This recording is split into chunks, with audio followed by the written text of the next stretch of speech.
The planning and zoning meeting, and we'll start with the call to order and roll. So start with you. Going to do the Commissioner Pledge of Rutke? Allegiance. Oh, okay. Jan Rutke, very present. Mary Sue Griezmann, also present. Larry Brown. Kelly Hahn. Kathleen Barral. And now I would like, before we begin the Pledge of Allegiance, well, let's stand and have the Pledge of Allegiance.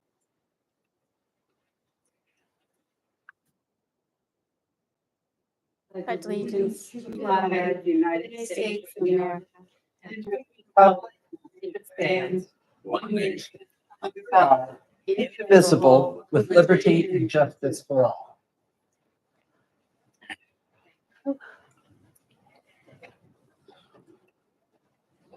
Now, before we begin, obviously, I just want to say, by the words of Gandhi, that the best way to find yourself is to lose yourself in the service of others.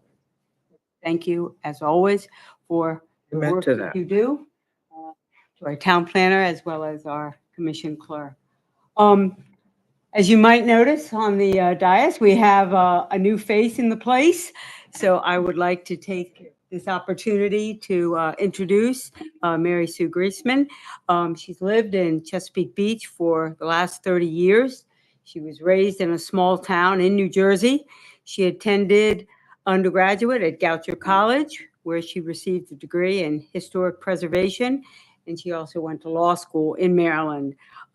She also has a master's degree in historic preservation from Columbia University in New York, and she's practiced law since 1990, specifically, I think now bankruptcy law.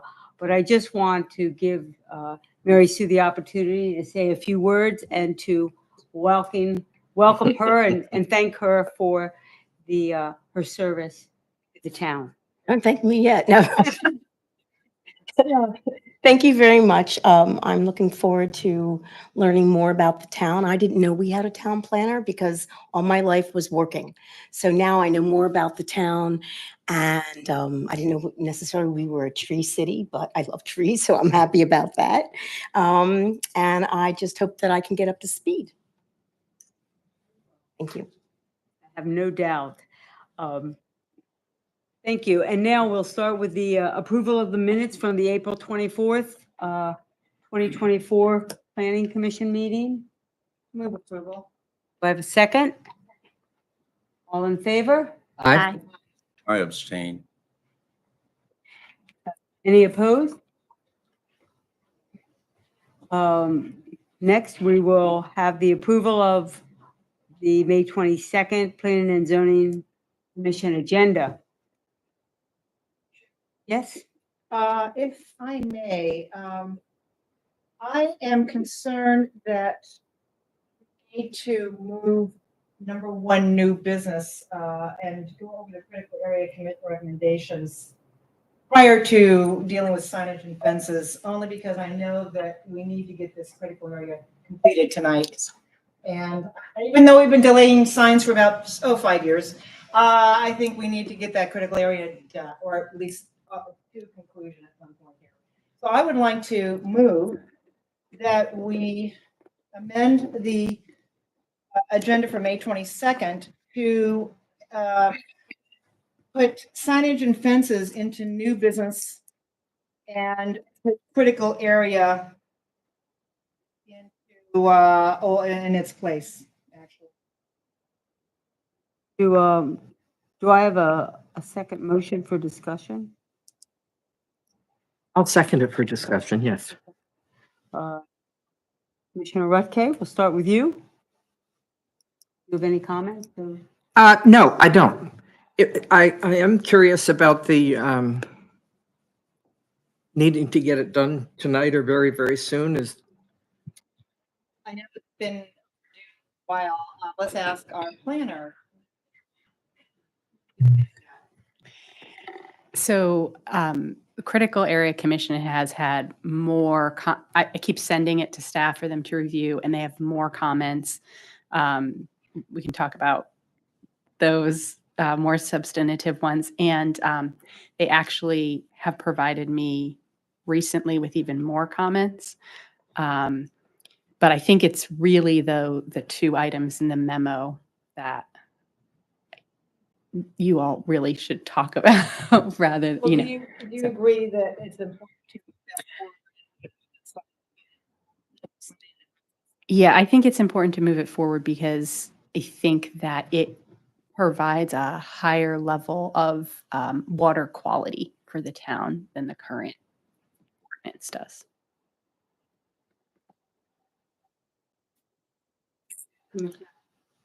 Not, Commissioner? not yet.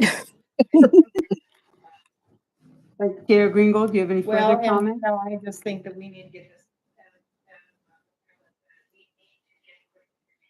moving and on the books so that we can then apply it to our zoning regs. So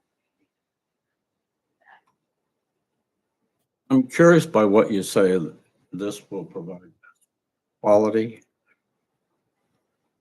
The new regulations have both more flexibility and more higher standards for mitigation for water quality impacts.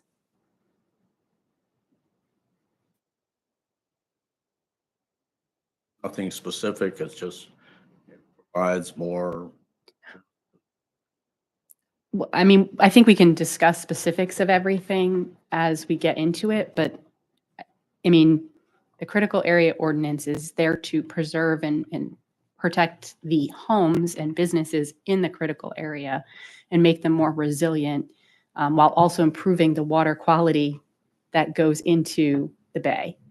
And this ordinance is more modern and it provides both more flexibility and higher mitigation standards for You that. said that the critical area commission was still providing you comments. Have they provided the last comments or you're expecting more? I mean, I think more will go back and forth, but a big piece is addressing these two items in the memo. And they Or we couldn't complete it tonight anyway. know, but I need to meet with them on their new comments because there are more questions. And I think that you all should look at these two pieces and understand them. And so that you can give me feedback for when I meet with them. So we won't complete it tonight.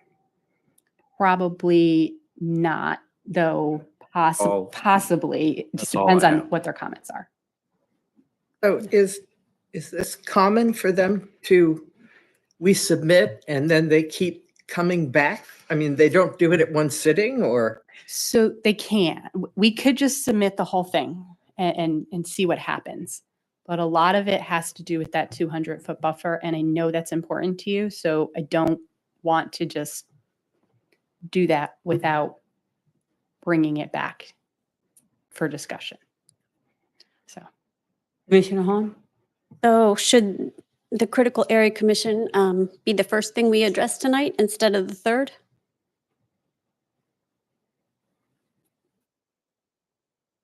I mean, I think the first two, I think you're close, at least on item number 2. It's just approving those changes that were made. You could do it ahead of violations and then, bring up, but I don't think you need to, I think site plan approval process is quick and you could quickly approve that. So I don't know. Do you have any further comments, Commissioner Hahn? Not at this time. All right. Well, thank you, Sarah, for your input and for your guidance regarding the Critical Area Commission recommendations. From what I understand, and I've heard you say, is that specifically we're going to address the 2 items that you had presented in your memo. Has everybody received the memo? And everyone's read it? Which memo? Yes. There is a memo from this memo here dated, I believe it's May 16th. Have you received that? It was added after the original packet. Haven't. Okay. And have you had the opportunity to read it? I didn't read it closely because I didn't think we'd get to that tonight. I understand. So specifically, Sarah, it's the two items that we need to address. Is that correct? I'd really like to make sure I have a discussion with you all on them before I have a Okay. discussion with critical, if possible. And when do you meet with the commission? I haven't scheduled that, or critical area Critical area. yes. staff. I haven't scheduled anything yet because I wanted to I understand. talk to you. All right, so at this juncture, what I would recommend is we'll move right to the critical area commission recommendations. And then we'll follow with the penalties and then the site approval. So if that's amenable to everybody, we will, let's vote. So you amended my motion to move it to the number one. Yes. Okay. I'll second that. Okay. All in favor? Aye. None opposed? Then we will move that and address it next.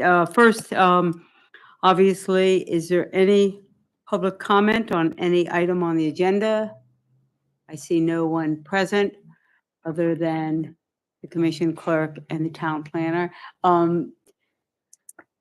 Sharon, did we receive any correspondence? No correspondence received. All right, then let's move on to the critical area commission recommendations. And Sarah, if you would begin with us walking down and reviewing your memo, I would appreciate it.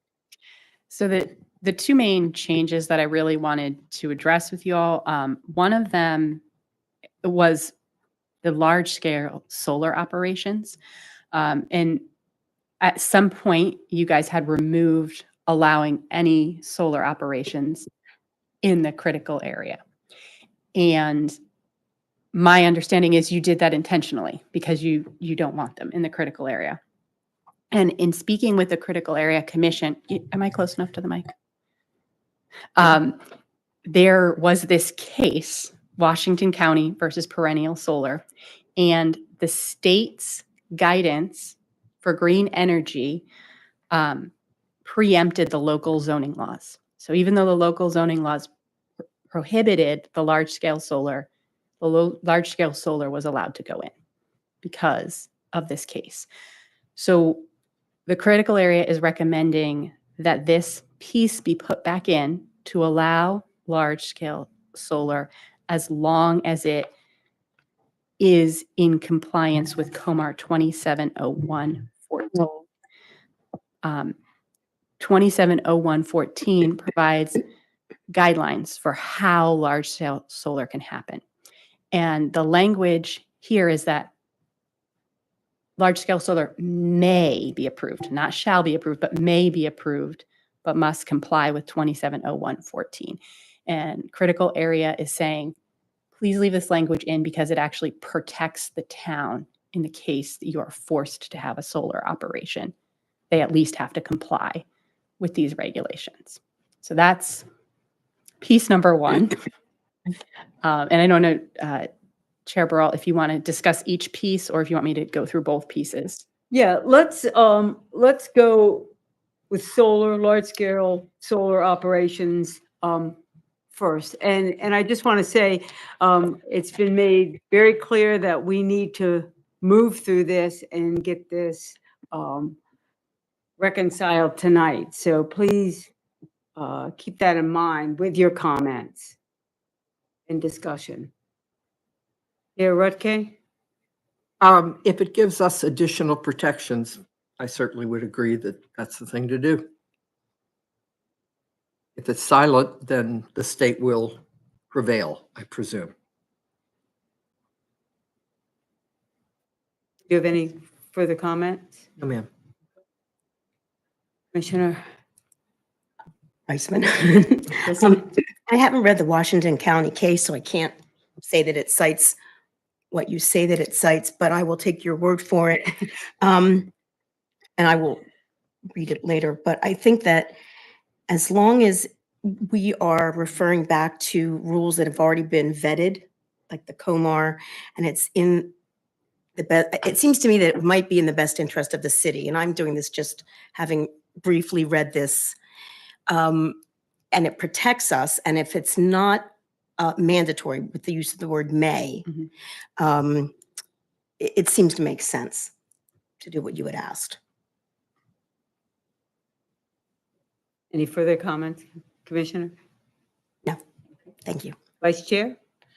I'm in agreement that we need to reinstate the large-scale solar operations. And I'm trying to remember why we took it out.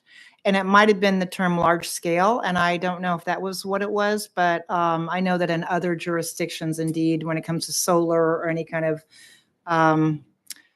any other kind of communication, especially when it comes to green communications projects, that we need to consider having them in our codes. So I'm for reinstating that. So I will bring a motion back once your comments from the other commission. Commissioner Hahn?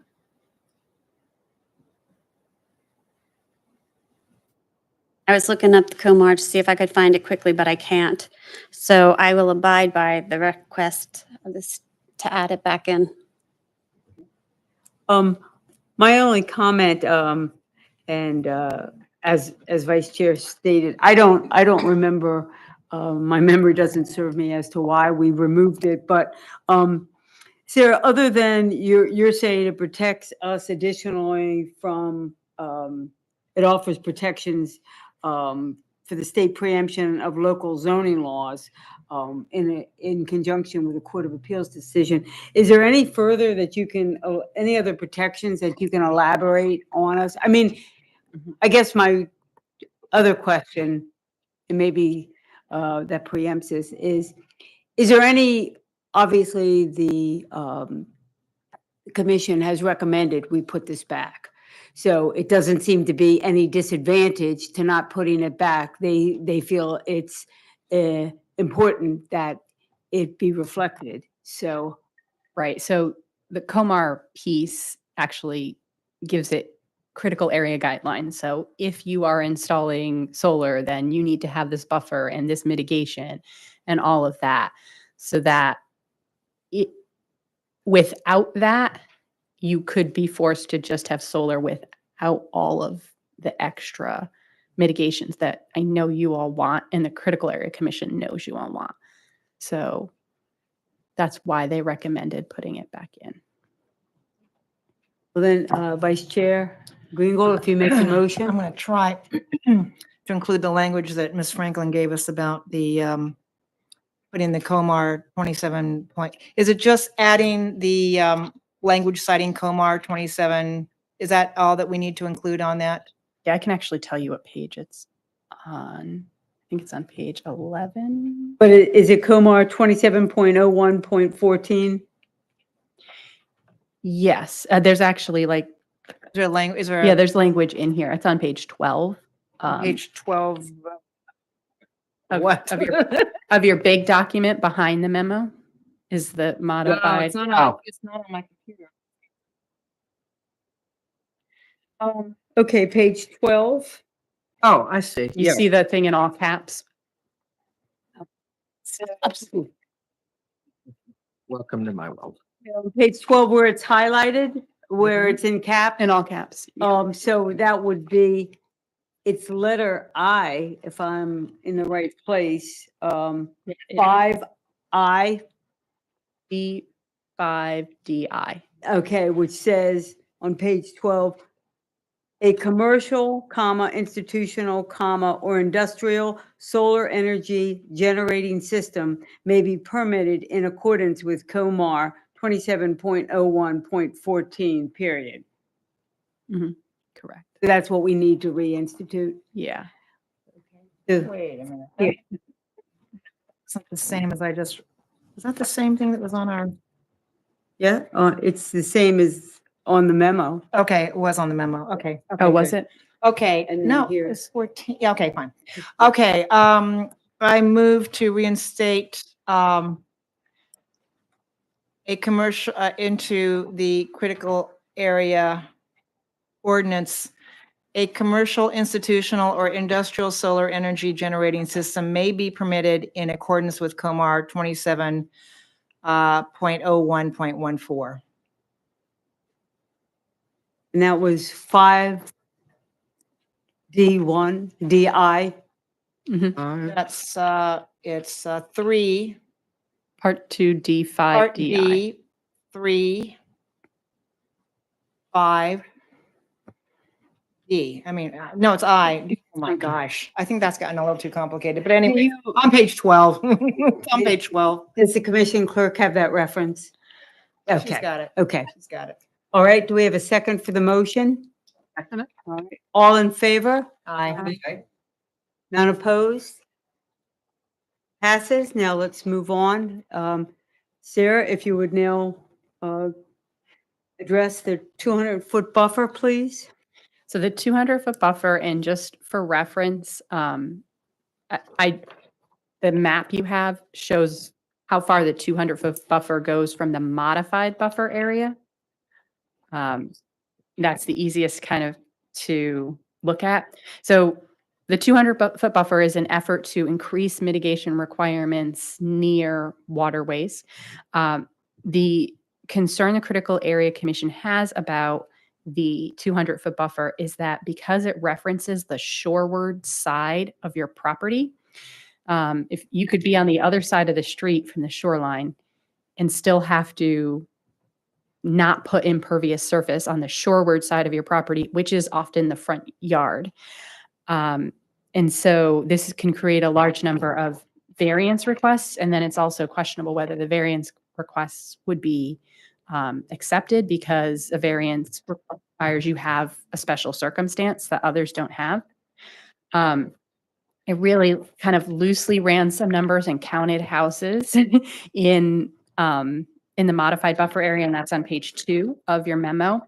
So you can see that on C Street, it's 47 lots with a mix of front and side yards that would be impacted. About 7 to 10 lots on Harbor Road. Sarah, Mhm. can I stop you for 1 minute? You're referring to this map, is that correct? Yeah, so this map has a second buffer line. Are you guys able to see that? Now, in the future, Oh, I see. is it possible that when we address a map like this, Yeah. that we actually have? I can pull it up if you want, that but would be remember, we great. have to turn off the lights when I do. This is. Okay, Let's do that. yeah, and then if you could specifically identify on the map which those points, for example, the impacted lots on the shoreline, that first group residential lots, if you could, as you go through those bulleted items, 47 lots on C Street, if you could point that out, I think it would be helpful for us as a guide. Okay. You guys are cool turning out the lights? Cool. We're Yeah. cool. Only if there's popcorn. I don't know her well enough. No, I not, don't know. Settle down, Commissioner. yeah, that's right. Separate us. I know that. Duly noted, Commission Clerk, when we do get the Commissioner Grissman's nameplate, we'll put it over here. It's the only way I'm coming back. Wow. And girls just want to have fun, and that's us. Should we bring down I don't know how to bring down the screen or do any of that.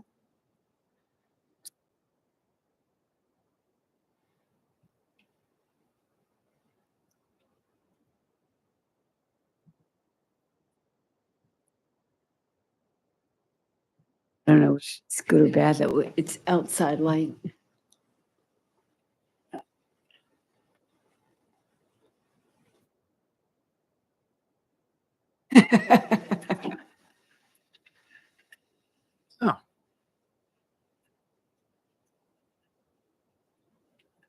We're all talking about glasses earlier.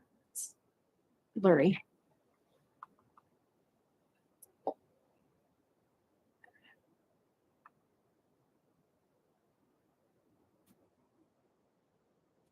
Okay, so let me zoom in over here.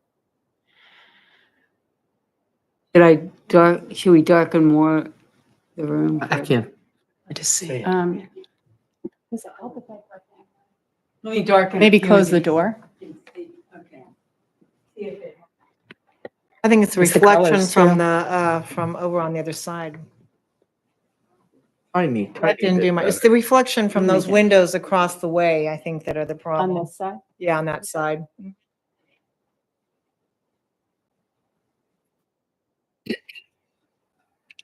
Oh, that's helping. Much better.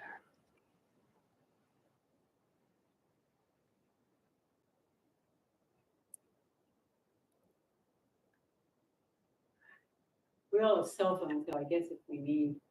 It's getting better. Thank you, Kathleen. Oh, Adobe's gonna be difficult with me, but Is that good enough? Or should I try the low? I think the more the better, actually. All right. I'm gonna flip it the other way.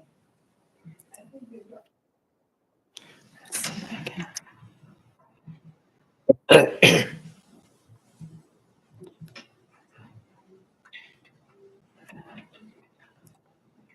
I think this is the lightest we've been in a meeting. It's usually dark. There we go. Good. Oh, that's much There you easier to go. read. That's better.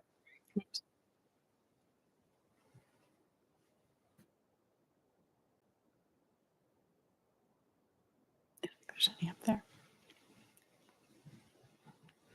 Okay, so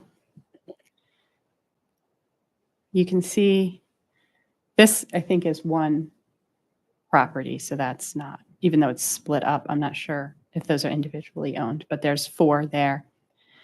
And this is the C Street property, so you can see there's one property here and one property here. One property here, one property here. Then you've got 1, 2, 3 properties here. Where, Can you see my oh, it's hard to see the cursor. Okay. 1, 2, 3 properties here? And that's is that the 3 lots on, So I think I might have just counted those. Do I have that B 27? Street, the 3 lots on B Street? See, There's C Street. But I thought there were 47. There are 47. But There's that's more. you're only identifying Well, 3. because C Street's kind of funny because it goes up here and then it's going to be down here again. Do you see it? It zigzags over here. So then we have that, like a piece of the front yard. We're starting to get these front yards. Hmm. Do we see that? Mm-hmm. And this is, I think, 1, 2, 3, 4, 5, 6, 7, 8, 9, 10. And this is almost the whole lot, which, I mean, there's nothing on this lot, but it's potentially an issue here. Now you have this area that is, I guess this is all one lot, so we're good here. Coming through.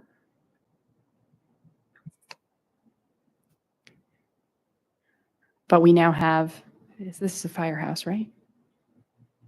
No, but this is a commercial lot here that is on the other side of the Bayside Road, right?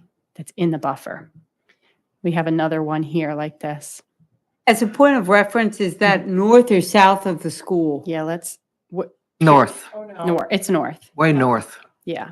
We Almost haven't to North crossed Fishing Beach. Creek yet.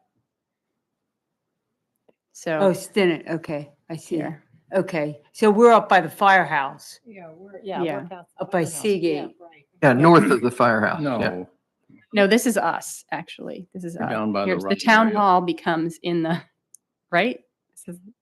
Okay. This is the town hall, is it not? Okay, Yes, it is.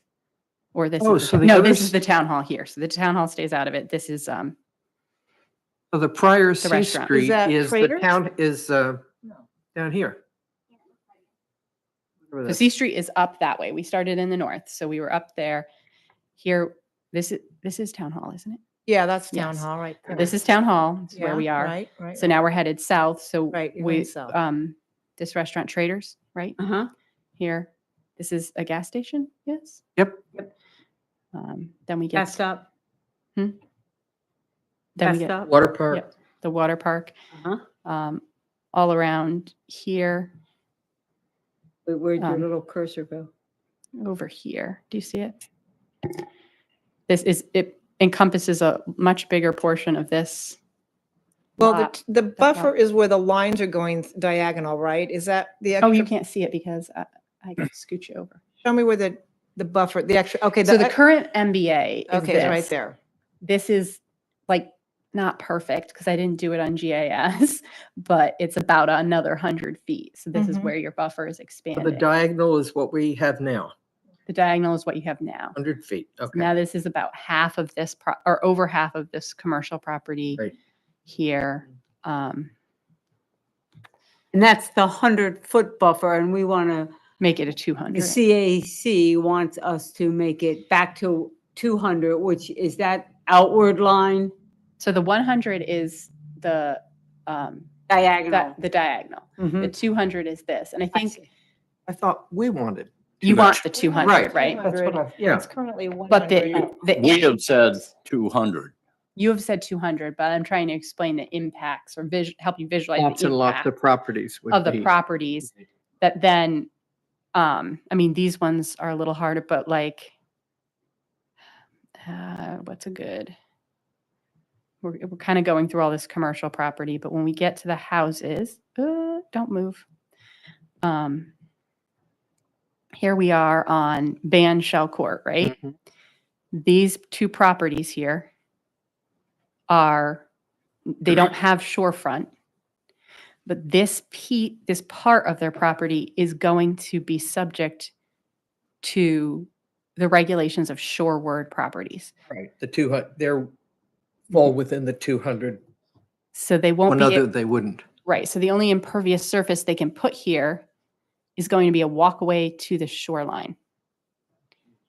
So that's where that problem comes in. And you're going to have it, let's see. B Street's not too much of a problem. Might not be a problem in the south end. And I think B Street might be part of why you wanted to expand it. Because it gets the whole piece of the property instead of part of it. 16th Street. Hold on, let me, Right, it goes down to a gully. where are we? Yeah, but I'm trying to, 16? There's 15, 15th. Mhm. 17th is right and along. there's 14, so it's a little bit north of 15. You're looking for 17th? 16th. 16th is not in the buffer. right. At the same time, the buffer applies to anywhere, right, where there is a stream. So this is just the modified buffer area, which has different regulations. And so that's easy to draw, easy to see. So there are more impacts in areas that are sort of adjacent to streams, which are harder to quantify without running it through GIS. Like on David Lane, 31st Street, Seagate Square, Silverton Lane, Dolores Court, HI and J Street. Those were just the easy to see areas that would be impacted by this. But there are some streams like right along 16, down below 16th. Is there a stream down in there? Or do you know where the streams are in there? That flow into the water. Do you know? If you bear with me, I can pull up a map. Well, the school is below 15th Street, and I thought there was some water piece down there. So let me make this bigger. How do I make this bigger? And put the wetlands on it. Okay. So I think you can see I'm pretty sure you can see the streams on this mapping. I just need to get to the right area. Yeah, so.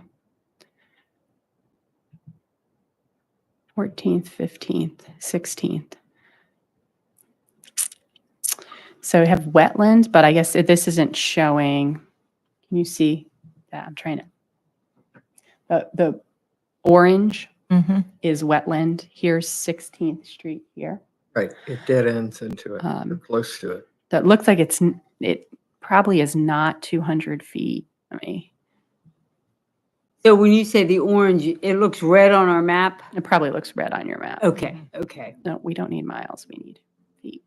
But that's the marsh to the south of Fishing Creek. Yeah, so there would be these houses here, right along the edge, that would probably be in that buffer. And that, not the right thing to do.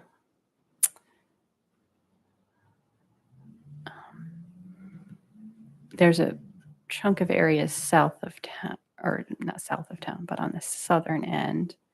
So right here, it looks like you've got a stream.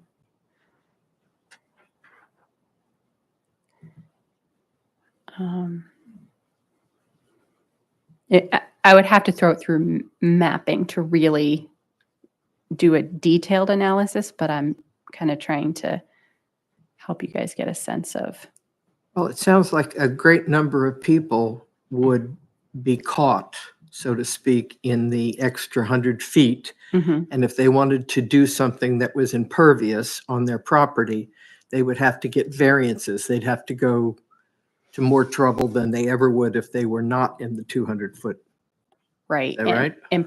That is true. And then also in this area of C Street in the north, where there were a bunch of lots right next to each other with that condition, it would be hard for them to get the variance, right? Because they would have to argue that they had a condition that other people in the neighborhood don't have. And because so many of them in this neighborhood have that condition, they Wouldn't be unique if somebody made. they that. wouldn't be unique. I'm Gotcha. guessing the Board of Appeals would potentially overlook that because of the situation, but it is one of the qualifications for getting a variance. And so it could be challenging.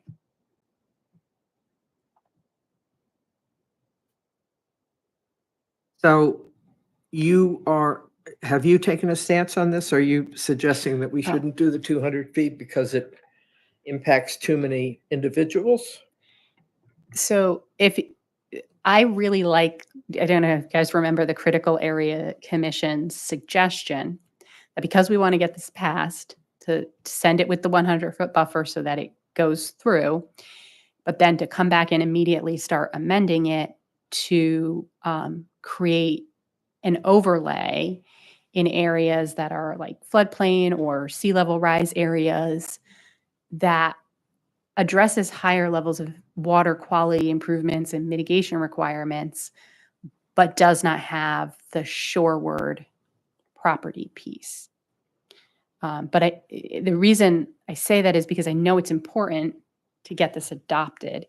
And I think what's going to happen is when the Critical Area Commission does their official review, they're going to recommend that the town council go with a 100-foot buffer. And the town council is going to be in this position of, do we do what the critical area is recommending, or do you do what the planning commission is recommending? So I think if we're going to move forward with this, recommending the 200-foot, it is going to create a problem for the town. And I'm not sure that it's going to achieve the goal I think you guys want to achieve, which is, higher mitigation in areas that are susceptible to water storm impacts. But I think the rationale for the 200-foot buffer was, I think, and maybe I'm speaking at a school, I thought we were looking for greater protection. But actually what the commission is saying, it doesn't provide greater protection. We need to have the 100-foot buffer and add the sea level rise resiliency overlay to address the town concerns. And that will help mitigate people seeking variances because they're in the 200-foot buffer. Is that right? That is correct. And I also think you could have some sort of challenges from the commercial areas, right?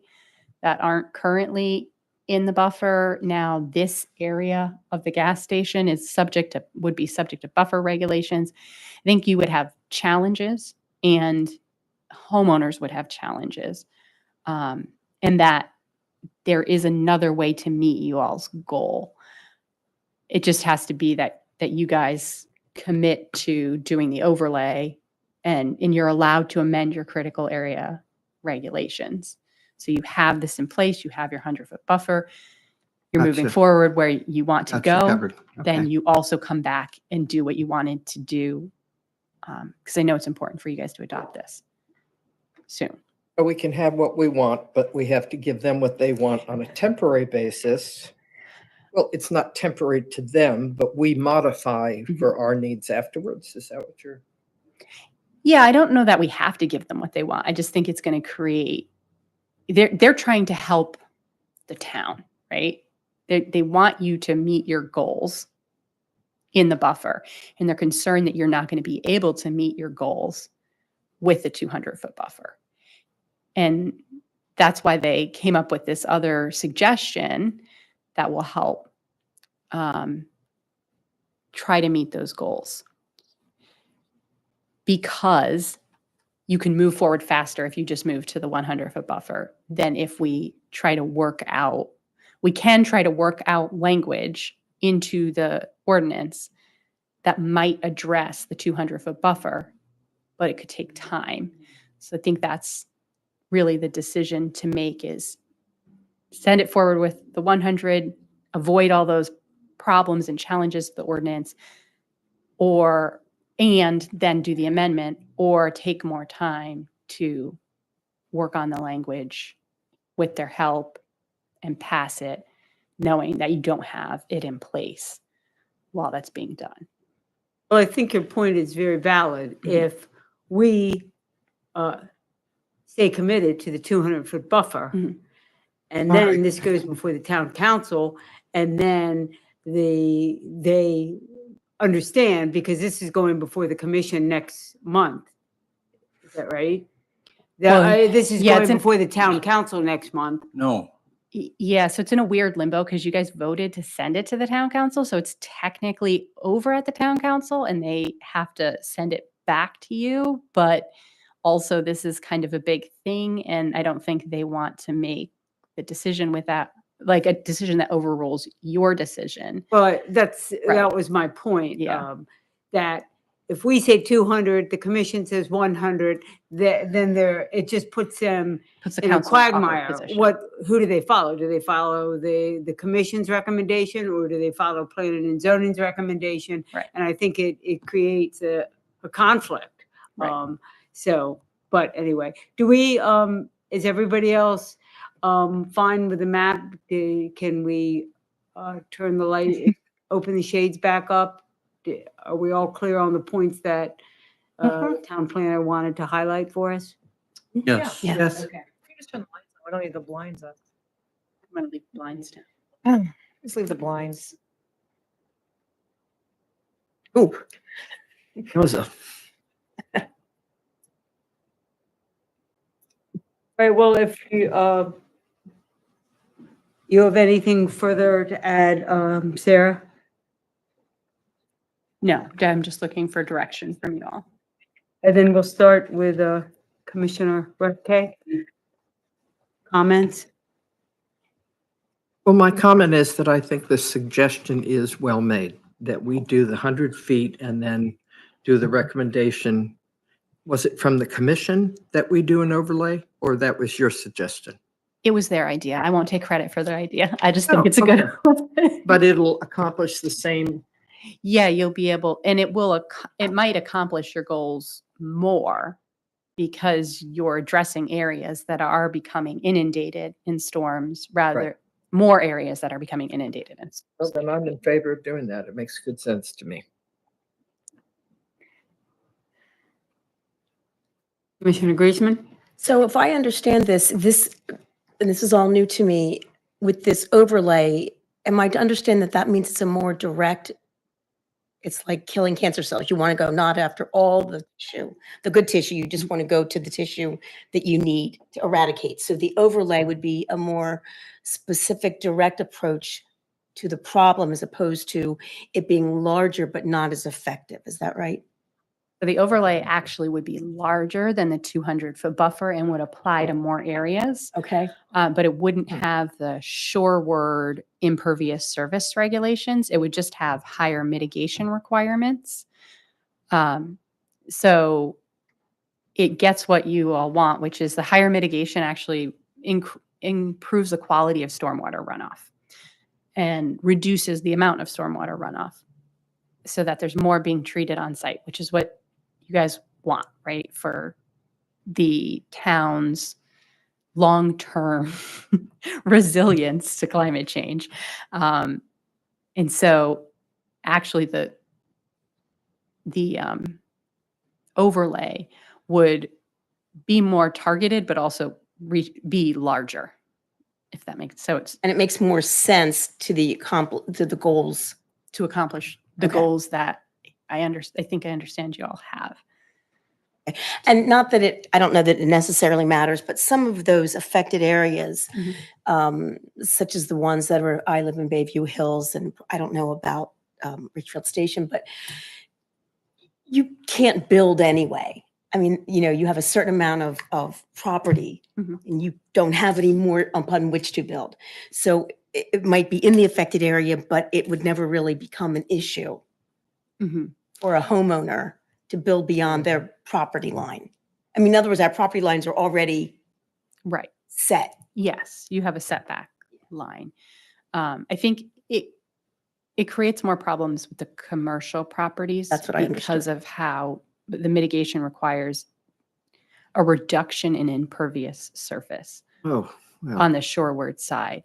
And then you bring that up against your parking requirements and it starts to become challenging. Understood. So Thank you. Vice Chair Greengold? I think we need to go back to the 100-foot buffer. And when we hear from the other commissioners, I'll make a notice. I think it's too complicated, and I guess we're going to have to go.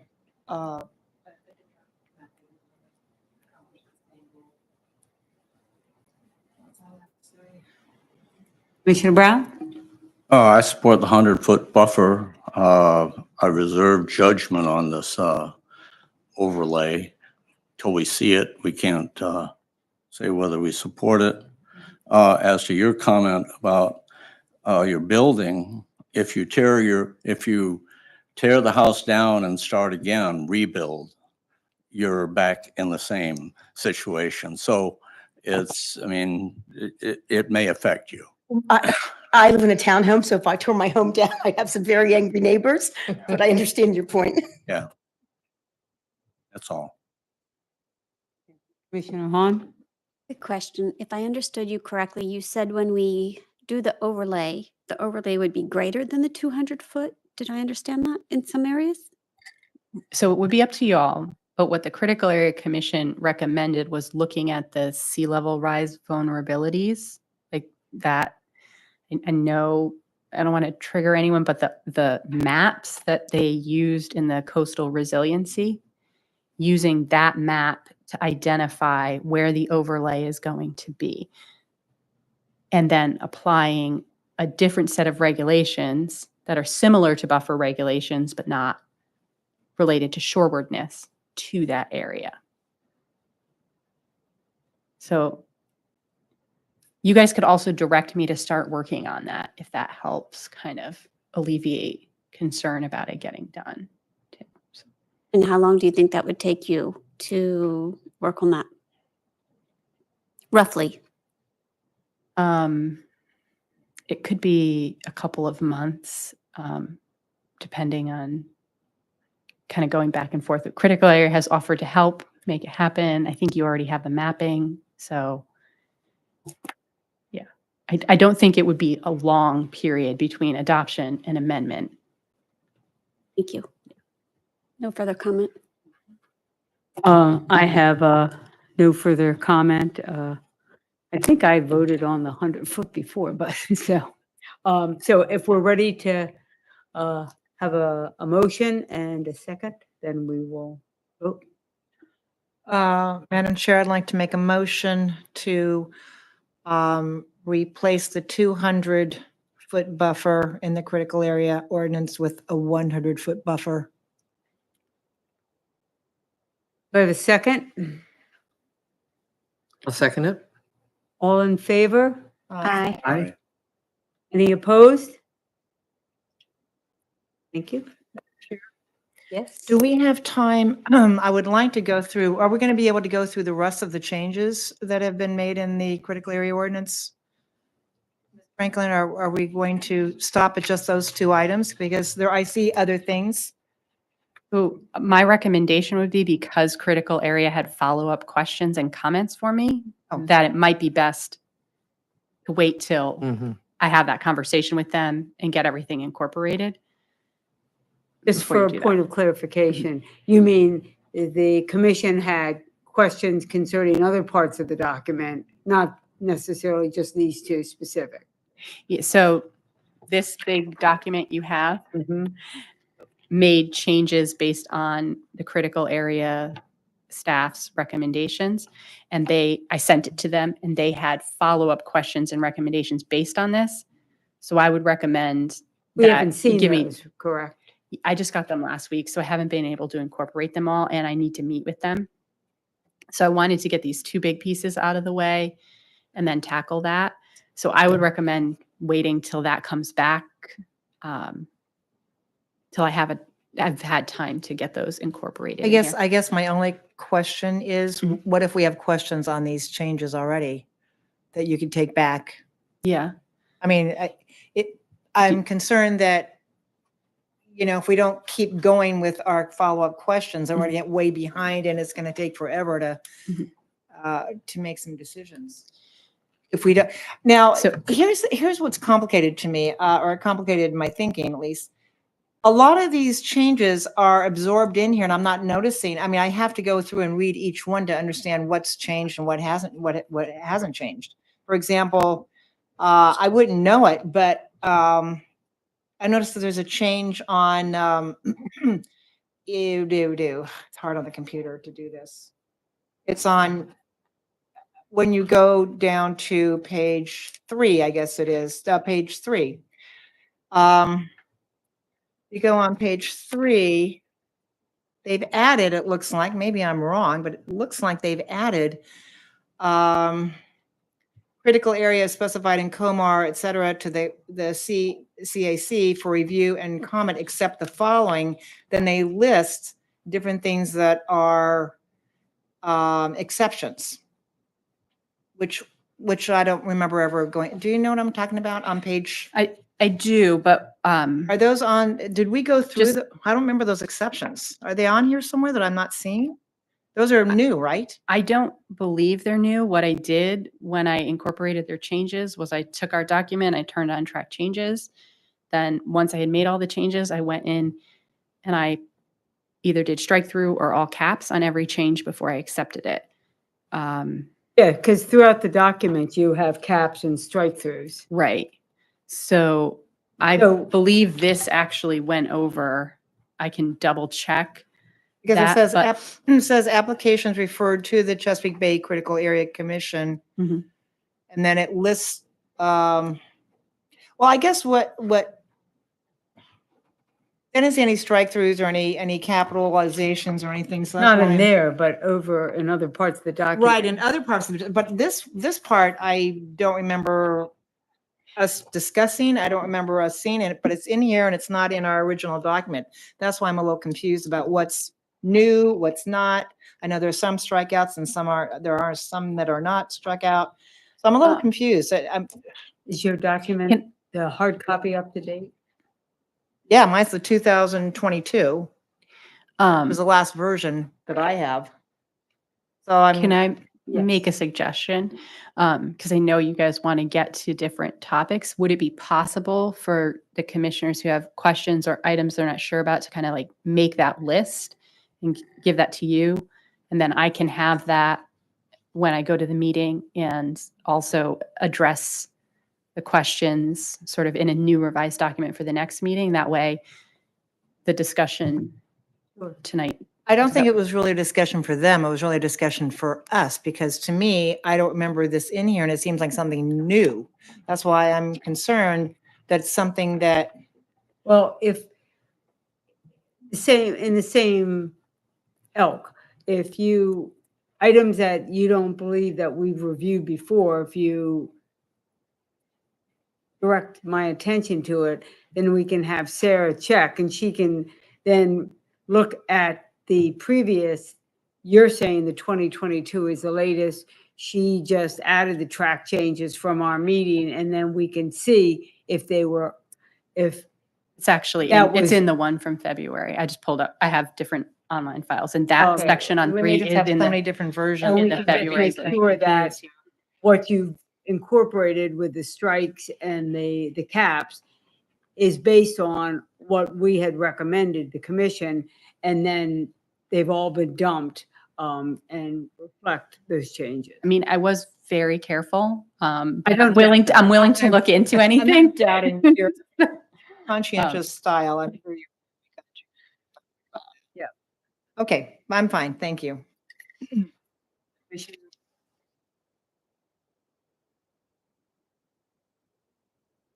No? Okay. Commissioner Hahn? So unless anybody feels differently, then we are gonna stop right now. In regards to the recommendations, we'll let, if you have any questions, go through. And if you give them to me, what, by, today is May 22nd, if you, I guess, give them, Probably I won't was- meet with them till June, given how hectic Okay, the early, um, like that first weekend. well, a week is, Isn't it? you Like 2 know, weeks. May 29th is a week. So let's say by June 1st. If you have any questions and want to bring something to Sarah's attention that you don't think has been incorporated, or just have a question in general, if you get them to me by close of business, May 30th, then you will have them May before you 30th? go. That's just like, okay, Today's the 20, well, that's 7 days. okay. Okay, you want June 1st? That's fine, that's fine, that's fine. I'm guessing they won't have time to meet with me because of all the holiday stuff until that first week in June. So that's, And that gives, okay. So then we will then table this and then, if you need 10 days, I'm happy to allocate 10 days. Say today's May 22nd. Would you like by June 1st? Okay. So let's say close of business June 1st. Yeah. And then I will have them to you, Sarah, hopefully by the 3rd. You can have them for you. We'll table that. that's good. Thank you. No, thank you.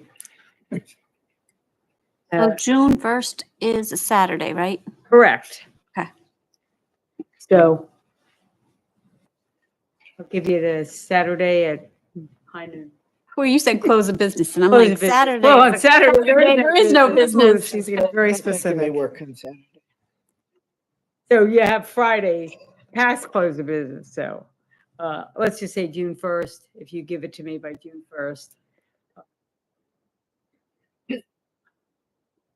And then that'll give you time, Sarah.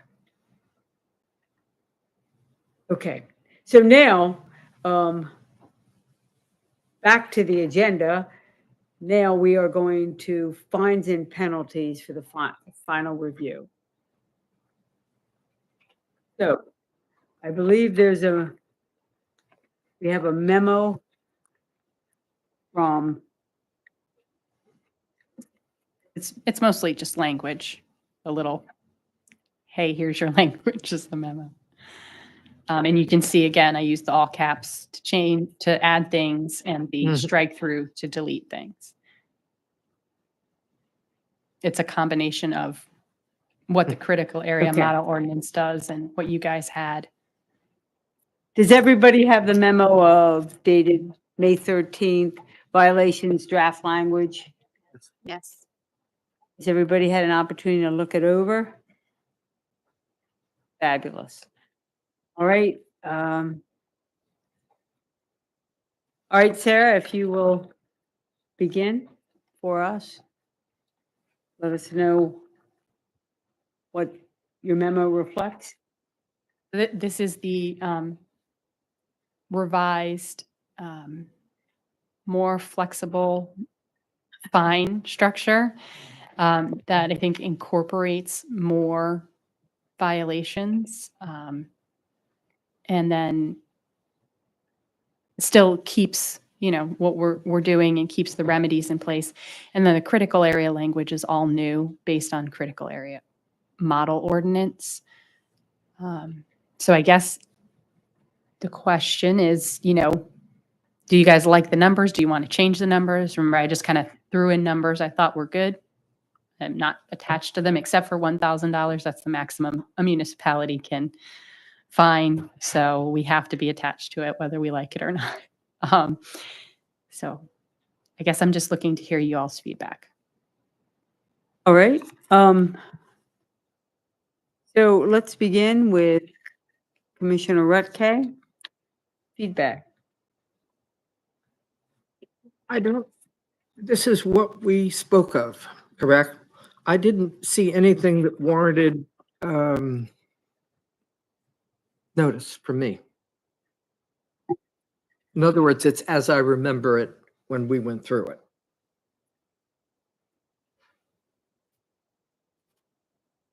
Okay. No further comments?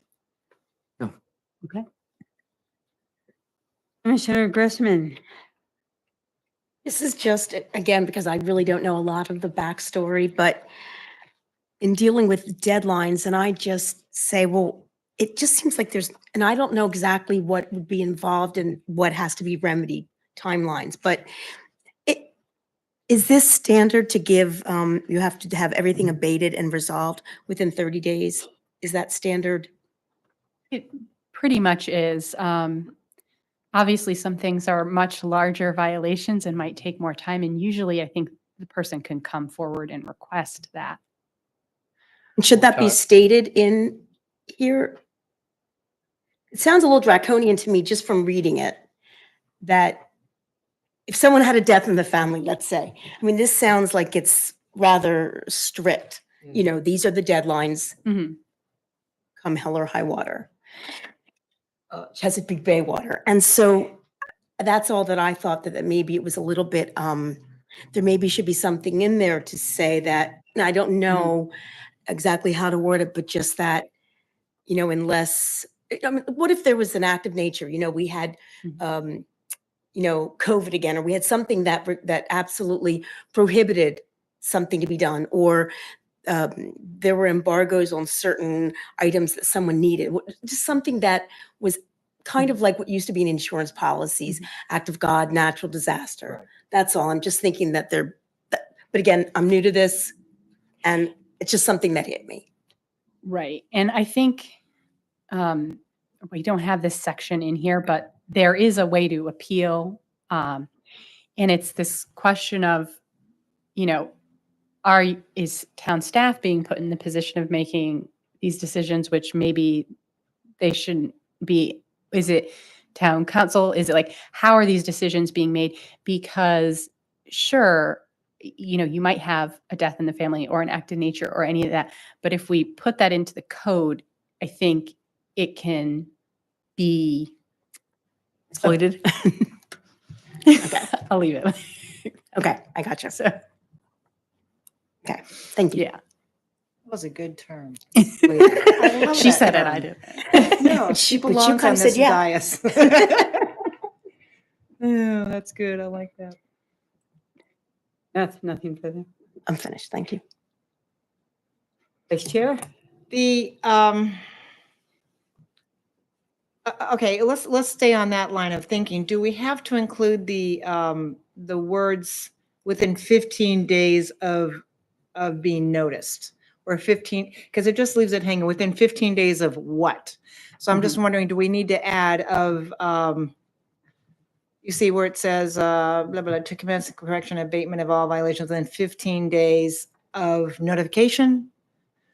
Because you're just leaving the 15 days hanging. Fails, It so, says and/or fails to complete the correction. so whenever a person violates the provisions of this chapter, the administrator shall notify the person in writing of this violation. So it's that notification that starts the paragraph. That is the 15 and 30 days. Okay, so the assumption is that they will understand that it's 15 days within that notification, that they're going to be notified, okay,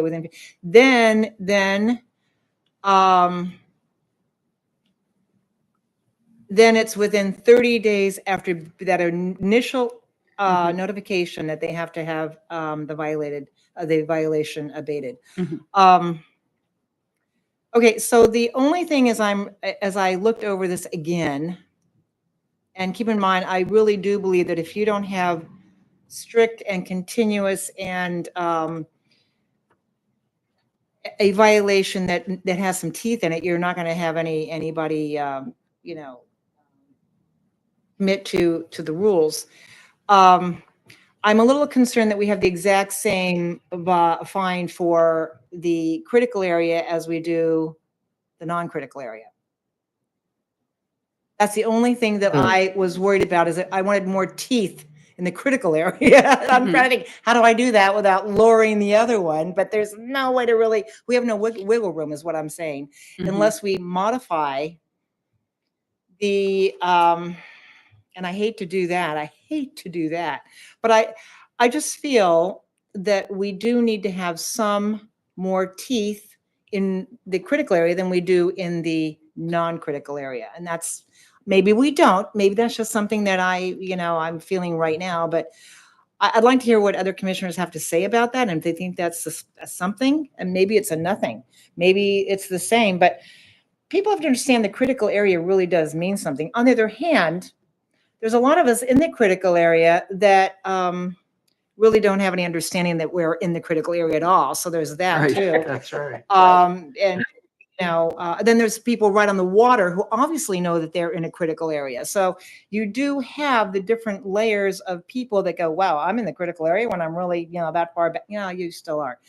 But I'd like to hear from everybody else as to how they think. I mean, does it matter to everybody that there's no difference between the two areas? Brownie? He's looking at me like, yeah, it matters. No, it doesn't. You want me to talk now? Well, sorry. I'm putting you on the spot. I just want some feedback. Is that your? That's all I have to say for this All right, time. I'm then sorry. We'll start with Commissioner Brown, his comments as well as in response to your question. Yeah, no, I don't have any problem. Oh, okay. In the critical area fines, it refers to 290.17 and 290.18 multiple times through this, but that's not going to be the code section. So, leave it or what? You want to leave it, and then when you amend the code references also get updated. I'm pretty sure Municode handles that. We're assuming that the critical area will be done after this. I mean, we just don't know the timing. Okay.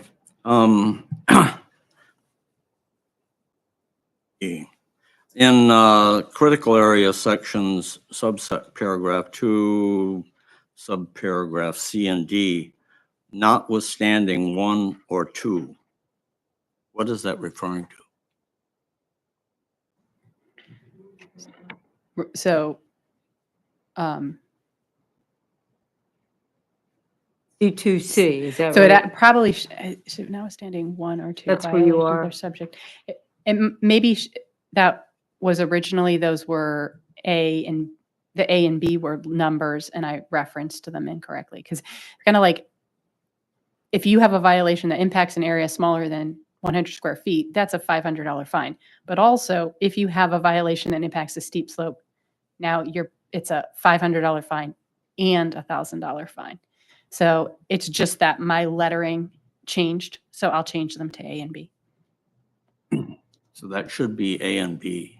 on both points, yes, Instead of 1 and 2.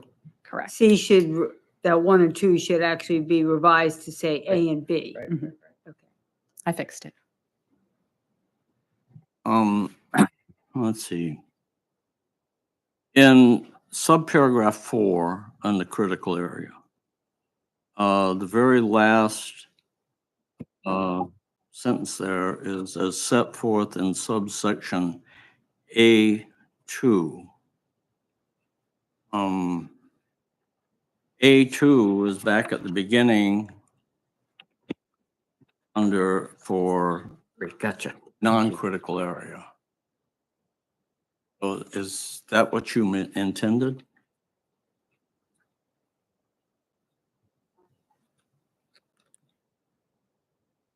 I think it is actually probably supposed, no?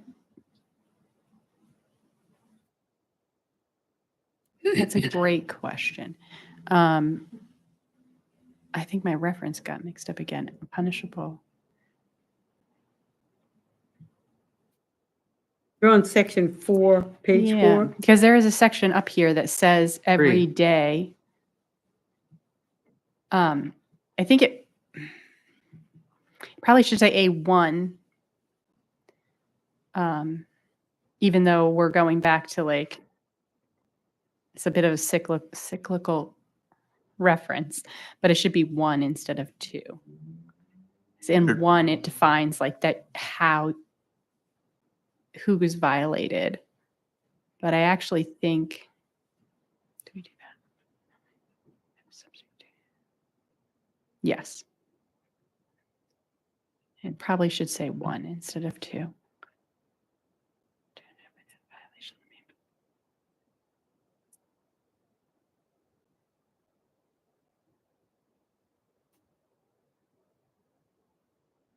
Yeah. We're in, I just want to make sure I'm in the same place where everybody else is. You're referring to Commissioner Brown, page 3. Page 4. Page 4. Okay, page 4, number 4? Mhm. Oh, That's all right. Very last words say A2. Oh, gotcha, right. And A is the non-critical area. So I mean, maybe it should say C2, but Well, yes, it should say C2 because C2 is the critical area fines. and it should be referring to the C instead of the A. It's Okay. basically saying you can get a fine every day you're is in C. violation. C2, not A2. Yeah. Lieutenant. And under D, we've eliminated, 12 things Mhm. here.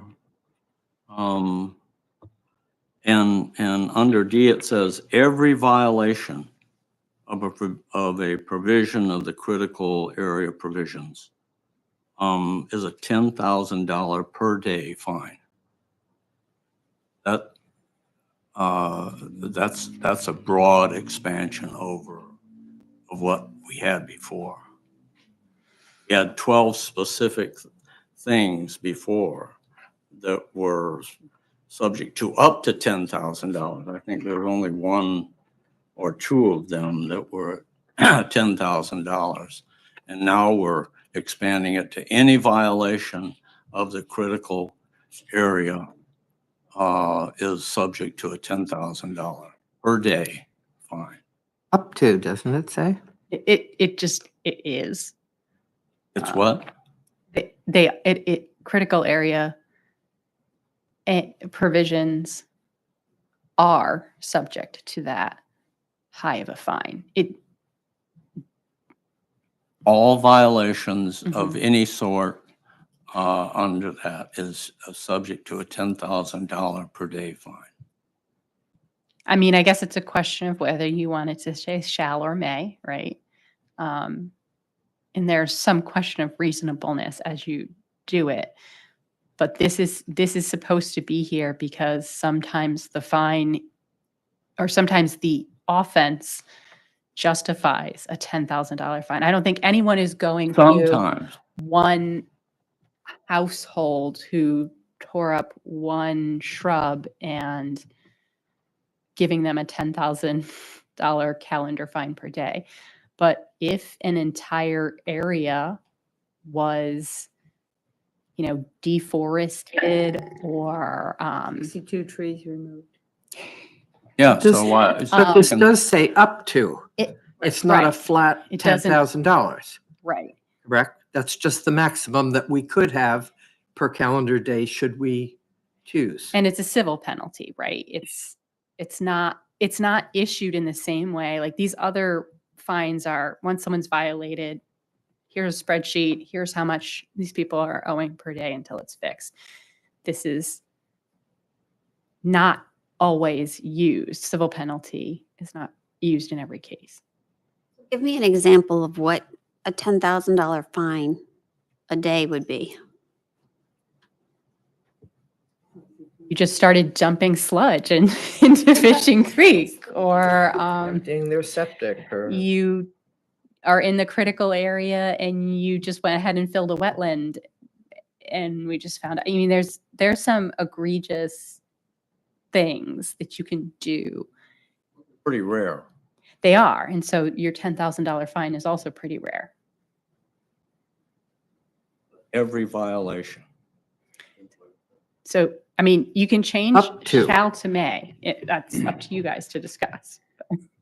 Well, forgive me, but $10,000 per day is a lot of money. I understand that, but it says up to. So we don't have to apply the $10,000 unless it's so egregious that we can't believe they did it. Am I right? Yes, Maybe you're that's why it's rare, is that we have that potential fine. That they, We had 12 individual specific violations before. Eliminated all of that and condensed it down to this one. Not necessarily. So that the 12, Well, that's what it, well, Yeah, it's the line out. what you did. no, because the stuff above it is also replacing all the strikeouts. So the strikeouts are being replaced by everything in capitals, not just the one piece in capitals. Oh, starting on page 3C? Right. Okay. The critical area fines and regulations used to be everything that's struck out there. And it's been replaced with everything that's in all caps. So it's not just the one. It just happens to be organized that way. Well, Those are my comments. So.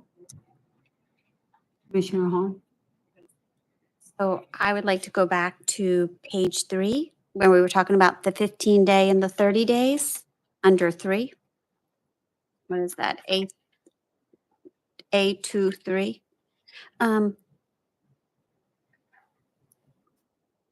Thinking about this, we have a lot of renters in the town. So if the renters do something on their property and it takes a while for the homeowner to be notified, and then the homeowner, Chesapeake Beach mails them something and it doesn't get delivered to them within the 15 days, and then they start accruing that fine. How are they notified? How is it verified that they received the notification, that they actually received it when we're going to start fining them? So the town administrator actually identifies who the property owner is. They don't actually just mail it to the house. So it's identifying the property owner, then issued to the property owner. Usually, honestly, staff is identifying the property owner and calling them and saying, hey, you've got a violation. I'm sending you a notice. So, But they get a phone call before the mail is sent out. right, which doesn't count as a notification. It just counts as a, Notice. right. Staff is trying to make sure they want the problem fixed, not people fined. The goal is fixing the problem. I mean, I just know, and I don't know how many rentals are in the town, but I know there's a lot of rentals in the town. And people have moved all across the country. So I'm just curious because I mailed something to Kentucky the other day and it took 19 days to get there. It sat in Tennessee because I put a tracker on it. And so this just made me think of, like, if we're going to start finding them, that means that they would potentially get fined for 4 days before they even received the mail to take action. And then to potentially, depending on what it was that potentially their renter did, not necessarily them, but if their renter did something, and let's say it was pretty egregious, let's say they decided to rip up the flower beds because they got tired of weeding it, right? And then they had to bring another crew in and plant a whole new flower bed. But it's busy season now, so how fast can you get a landscaper in there to replace that? So I'm just trying to think about the potential of, is it reasonable for the 15 days and the 30 days? Is that normal terms? It's fairly standard. Okay. And again, what I'm seeing when violations go out is I'm sure they're getting sent in regular snail mail as well.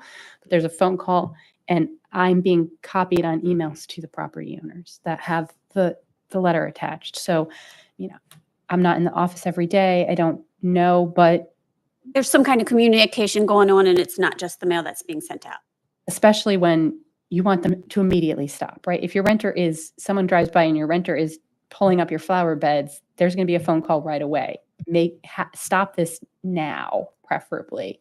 But also, when you're renting out your house, these are kind of risks you take, and dealing with your renters is something you have to do. So if you wind up having this fine because of your renters, you can actually put it onto your renters, and you would probably win that case in court, I would think. All right. Notification. Oh, well, am I allowed to? Stand by. Do you have any further comment? No, that was it. Thank you. Commissioner Redke? Well, if you're worried about notice, which is a very legitimate point, what about certified mail? Because then you'll know they got it. Otherwise, it's 19 days from here to Kentucky kind of situation. And it's important that they know when the day starts that they're being counted. Notice to whom? Sir? The owner, To whom? To whom? to the owner To of the- to the owner of the property. Okay, well, how do you know? I mean, from the zoning administrator's point of view, how does he know the address in Kentucky that the owner of the property is at? On the property records. Mhm. We Well, find it through property records usually. But I Granted, think they- we've determined that there's a phone call of a notice of the violation. Then there's an email about the violation. Then the third step is there's actual written notice that now confirms what those other two correspondence and phone call have In generated. most places, there's informal things that happen to make sure this is going to the right place, but you don't want to legislate your informal processes because then they bog you down. When you they don't have that happen. person who dumped sludge in Fishing Creek, you don't want to have to wait. Does the town have the email address and phone number of every? Yeah, so there's still, that informal process is not going to happen for everybody. So somebody's going to be caught short, I think is what Kelly's point. Somebody's going to be in a bad position. Possibly. I would say that there is currently a piece of property that is weirdly owned and they cannot find the person who owns it, and a neighbor has done something on it. Nothing can be done, right? There's no one to provide notice to yet. So until they identify that, notice isn't going out. But if you legislate a process where you have to identify the owner, and this can, again, as your newest commissioner aptly worded, this type of process gets exploited, Good. could get Mhm. exploited. And so I don't think anyone in town is out to slap your neighbor with a $50,000 fine, but you want to have a process in place where people who are maybe acting in bad faith are held accountable. Well, I just want to say that, you know, it isn't that well, in some ways, we want to become a draconian organization, Mhm. because I think what we have seen is there's infinitives of everything, okay? A 15-day notice, a 30-day notice. Well, hey, you know, the dog chewed up the document. I didn't get it till, 19 days later. What happened? But I think, you know, it has to begin that these fines and these violations, the fact that ignorance is just such a ready excuse for allowing these violations. And I do believe, if the owner of the property is unaware, well, they should be aware. You have, if you're renting out the property, well, you should be checking every 30 days. The fact that people, critical area, non-critical area, they're taking down, and I know I've referenced this, 62 trees. Okay, that isn't, that's not 5, that's 62. And what money talks. So if you have up to a $10,000 fine per day, then people will be more cognizant of what's required. I know we've spoken at the last meeting, when you buy a home in Chesapeake Beach, you should absolutely have all the documentation with deed to your house. If you're doing A, B, and C, you need a permit. It now is on our website. And the only way we're going to ensure that people follow these regulations and be mindful and protect the treasure that is Chesapeake Bay is if they follow, they have the permits and they're cognizant of it, and their feet is held to the fire. And I think Vice Chair Greengold had said, and I know this is in California, but the reality is, if we're going to protect the bay, then we have to protect it. There's, I run into people all the time who I'm like, I see them spraying Roundup on their property. I'm like, you're in a critical area. And it's just, and then we act horrified when all the runoff into the bay is polluting. So anyway, Commissioner Grisman, you have. If I might, it's Greisman. I'm so Greisman. sorry. Okay. I felt the need. Few things. While I totally agree the need to protect the bay, and this could be from my legal background, just thinking about when a case is started and then you have certain deadlines, certain discovery deadlines, and a lot of times the other side doesn't comply. They don't answer, and when discovery would come to me, I would do my best to answer it, and the other side was lackadaisical. They were flippant. They didn't care. In Montgomery County, the judges would order sanctions. They might not let the other party put in evidence. When I was practicing in Charles County, they didn't care. So I understand that. But at the same time, what concerns me is that could there not be some type of informal window where contact is made? You have 10 days to respond to us and tell us what your plan of action is. Just a little bit more of a heads up. Suppose someone's on vacation, they're on their honeymoon. To me, there's life that happens. And I think it's important that the work gets done, but I just feel there needs to be just a little bit more time, because people have to just be able to maneuver to get things done. And it might also help, let's say, if we provide a list of people that can remedy. Here's a list of people that can remedy this situation. Just to help facilitate the goal that you want to accomplish. And the only other thing would be that, like with court mail, a lot of times it will say that you have this deadline, 15 days to answer, but they put an additional 3 days for people if any one party does not get electronic notice. I just don't want there to be a situation where homeowners think that this is like the thumb of a government body giving them no time to do something. They've got to come up with the money. They've got to come up with a plan. And I think I agree with those deadlines, but maybe just a little bit of planning, a little bit of time. And I don't know if there could be like a registry or something for people that rent out their homes so that they know and a packet, I don't know, but notice is everything in the law, due process and notice. And I'm just concerned that that's a little bit tight timing, while I agree totally with wanting things to be done and done timely to protect this jewel of a town.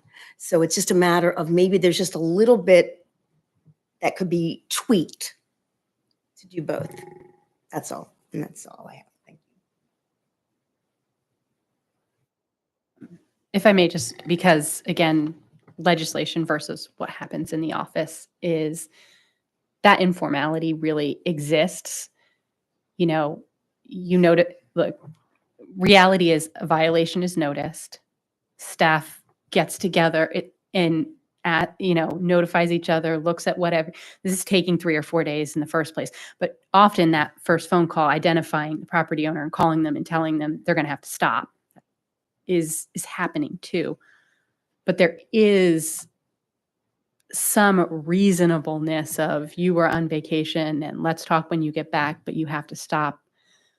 And also sense of where that's happening. But again, when you go to legislate that kind of thing, you create loopholes for people. So I think it's whether your staff is,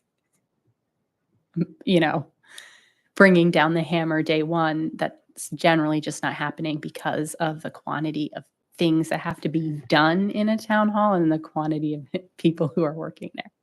But if they haven't had notice and the informality is going on, Mhm. which extends the 15 days is what it sounds like you're saying.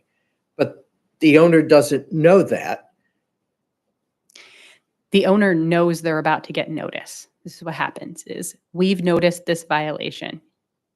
I'm sending you a stop work order right now. We're going to send you the stop work order is not generally what staff is considering the notice of violation. Generally. The phone call precedes the stop work order. If they can get them on the phone. If they can't get them on the phone, and they will issue it, or there's certain cases like you're a commercial, like here's your stop work order. You know that you need to stop work. You're here, you're doing business. With homeowners, they're trying to get them on the phone. This needs to go into place and the violations need to take effect, but they are trying to communicate with that person ahead of time. And Now, then okay, so if you can't reach me on the phone Mhm. because I'm on my honeymoon, and then you can't reach me, and I didn't give you my email because other people are hunting me down, and you can't have my current email. So, do they put a notice on the house, right? yes. So then a physical notice goes on my property. Yeah. Now it's like cease and desist, stop Right. this. Yeah. Okay. But in the meantime, we still have the attempts where we are still calling, or are we then now physically sending a letter to that address on top of? I think that letter gets sent. I don't know all the internal processes, but I think the letter's getting sent. Because I see stop work orders on houses, and I know when, like, for example, there was a landslide on the campgrounds. Mhm. Immediately on all the telephone poles, a stop work order Yes. was placed because obviously there's construction on 3 properties, and they're like, Those go out immediately, the stop work Yes, orders. stop. Yes. because of the danger. Now, if you decide to never come back from your honeymoon because you're having a delightful time in France and you've decided to move there and you've abandoned your property in Chesapeake Beach, then it's going to start accruing fines because, yeah, $10,000 because a you've day. abandoned it and Appreciate it's too much affecting fun. everyone. Well, I am definitely not coming back from Paris. Fun. Madam Chairman, Yes, sir. there are people that go to France for a month, go to Europe for a month, and they'd be out of luck.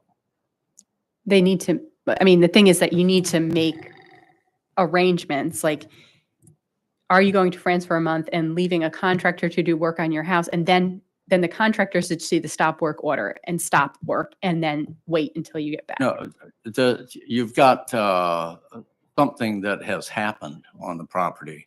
Then you go off to Europe and the town discovers the issue and issues the notice and et cetera, and you're gone for 30 days. And you got 15 days of fines. But you have to have done something on your property without a permit Yeah, first. yeah. Before you left to go to Europe for 30 days. Right. So don't do something on your property without a permit and then That leave to go to doesn't Europe. make for 30 days. No, that doesn't make any, I still think that notice is critically important and that, because the fines start adding up and people do, But does go the, camping across the United States without good phone service and, and we're all assuming that the town has telephone numbers and email addresses for every owner. And I'll bet you that's not true. We're not necessarily assuming that. does the clock start? Okay, so I'm in France, Joie de vivre, and the clock doesn't start for me till you actually get in touch with me. No. No, so the clock starts when the town's notice a violation, and despite whether I'm now in France touring the Eiffel Tower, the letter, so the clock has started. The clock is going to start if we can't get in touch with you, yes, because maybe your neighbor's property is getting eroded by the retaining wall you just stuck in while you're in France having fun for a month. Your neighbor is suffering for that whole month. So let me ask you, okay, so the clock starts because of the danger to my neighbor. Is this type of regulation, is this type of process Mhm. mirrored in other jurisdictions? Most jurisdictions have something very similar to this. And then what happens in your office, in other jurisdictions, oh, I noticed that person's grass is really long, but I happen to know they're on vacation. So I'm going to just stick a informal card because I know they're going to get it when they get back. Because your town staff normally knows not every resident, but we don't know if you decide to abandon your property, then it still should be maintained, right? You have to either sell it or You're responsible. you're responsible for Say lovey. it. Put it on the market from France. So part of my question on this is some lovely person in Delaware for property records gave my personal cell phone number. And for years, I've been contacted for this property. And there's nothing I can do about it. They won't let me change it or nothing because I'm not the legal owner. So I still get phone calls related to this property, which is part of the reason I'm inquiring about this, in addition to whether they're traveling or whatever. Because for my job, it's not unusual for me to be gone. You're 3 saying you're a weeks. deadbeat and you're not watching your property. It's not my property. It's not, Oh, that's your story. right, it goes back to notice. Somebody in Delaware put my personal telephone number on the records, and I get constant phone calls or texts from people saying they're interested in the property, they want to buy it, do I want to sell it, all this other stuff. I mean, like, I even took the time to call the town to try to get my number off of it, but because I don't own it, they won't change the number or remove my number from it. And I can't contact the person that owns So it. they would mail it to the. They'll person. mail it, but I still keep getting the phone calls. They might call to check, but then they would just mail the notice to the person. So when somebody buys a property in the town of Chesapeake Beach, I would assume, and maybe that's wrong, we're starting off incorrectly, that they have to give their phone number, an address, and a contact. And I would think, especially if you're a renter, if you're an owner who's renting the property. I don't think the town keeps records of its residents, no. No. So what about absolutely.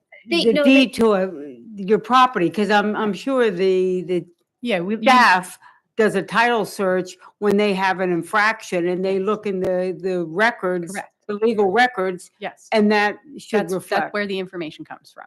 So those legal records have to reflect the owner. Right. And their correct, Right, and information. if you They couldn't can't, move. there are times when property is owned by someone and you're sending to this property and they've moved, Right. but they didn't update their address on property they owned. So you have no way to get in touch with them, but there's still a violation that has to be dealt with. And so, yes, you send the violations accrue, they go on their property taxes because they've functionally abandoned that property. well, I guess it's no different than getting a boot on your car and you've left it parked for 30 days and they just keep putting 15, 30 tickets on your car. Well, we get that all the time in Richfield Station. People will move and they can't take their cars, so they leave them there. Or like we've had it that they moved to South Right. Carolina, or they're overseas and their other roommate was supposed to take care of it and put it out on the curb and the plates expired. So yeah, we've had it all. So do we have a solution here? A motion to address our distress over this? Madam Chair, typically, from what my experience is that if you have an issue that comes up, like you went on your honeymoon for a month and didn't know about some issue that occurred, you can go to the town council and you can, before the town council, appeal issues that come up like this, and you're fined $20,000, whatever. That is what the town council is for. It's for a hearing to, if you have an appeal or something of some kind of a fine, they will listen and they will typically be very empathetic and understanding and slash that fine. So I don't see, we don't want to codify any of this, as we've been told, why. But on the other hand, we have to understand that this is a small town where we're very people oriented as far as wanting to make the people, a whole. We don't want to put them in the poorhouse because of something that was really not necessarily their fault, or maybe it was. But we have to have some kind of teeth in our program so that we're not being exploited, we're not being abused, where the system works for neighbors.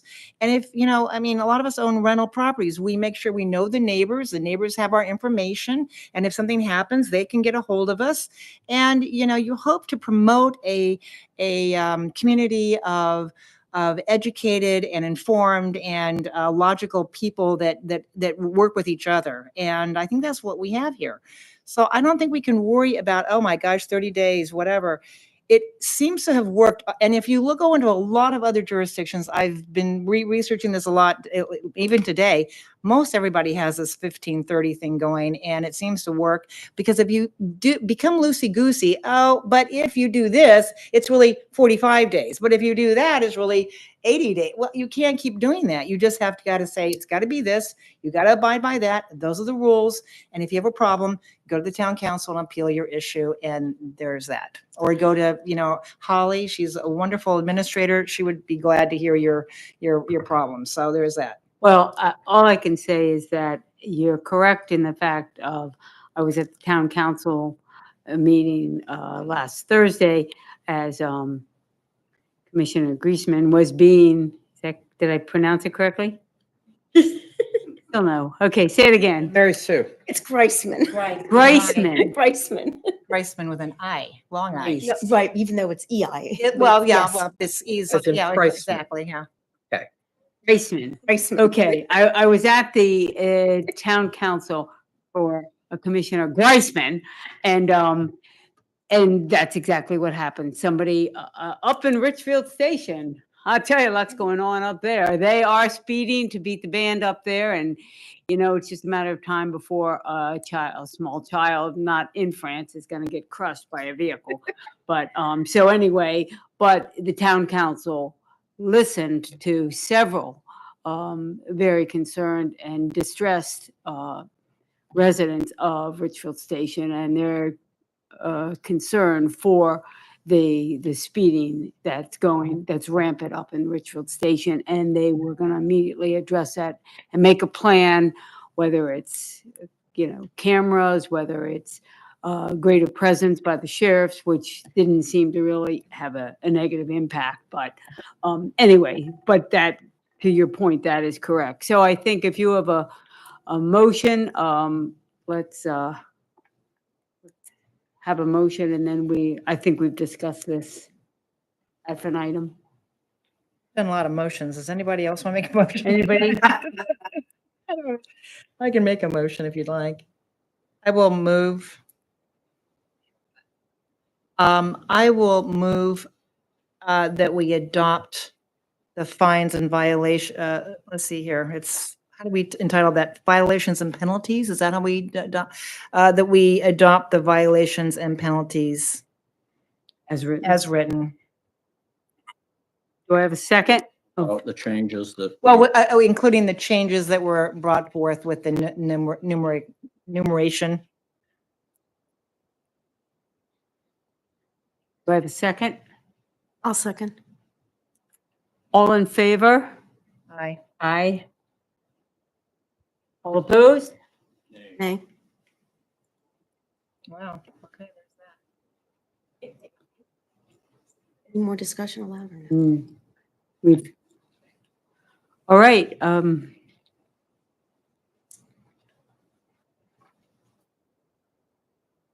Yes, do you want to just leave them how they are? Yeah, so We have to do something. that begs the question, do we revert back? Because critical area actually Yeah. critical area is asking this to change, so that's going to come Yeah, up we have in to- that. Okay. So, At least the critical area stuff has to come back. does someone have another motion that will? Commissioner Greisman.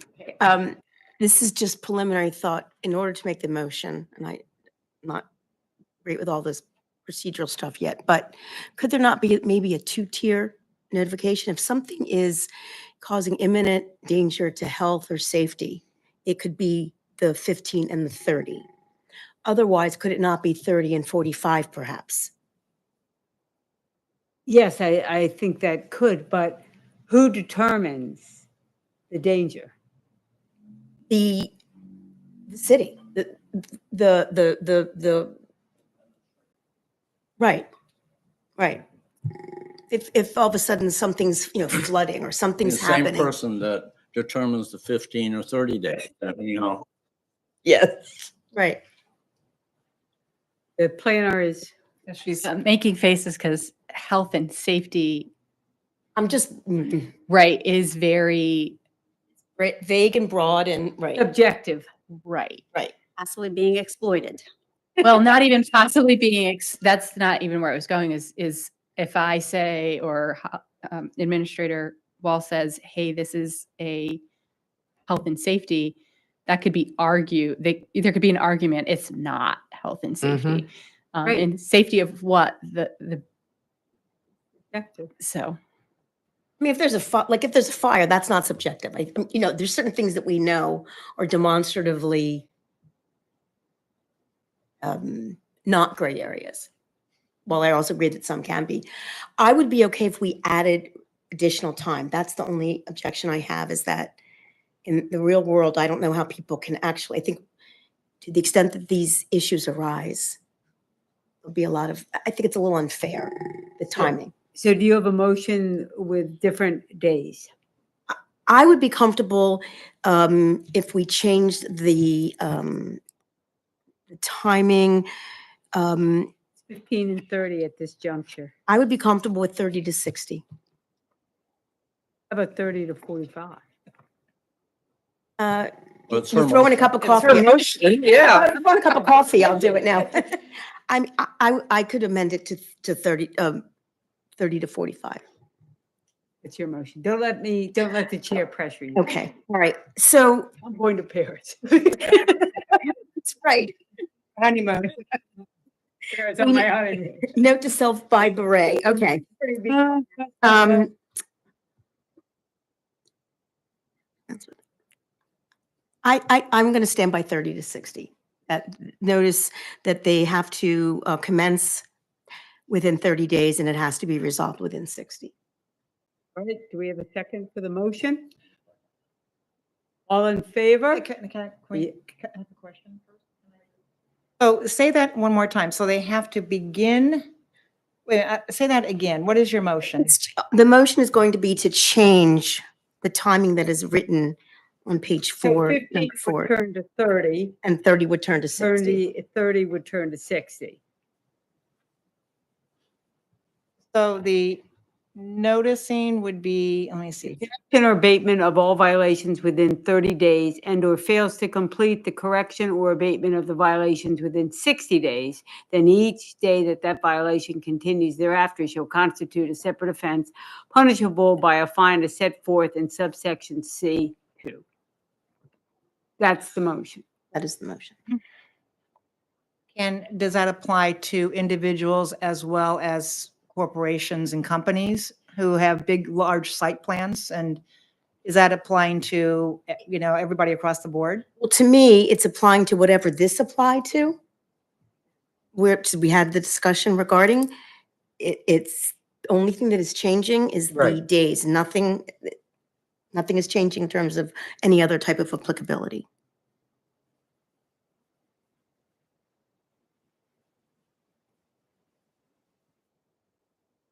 Any further questions, Vice Chair?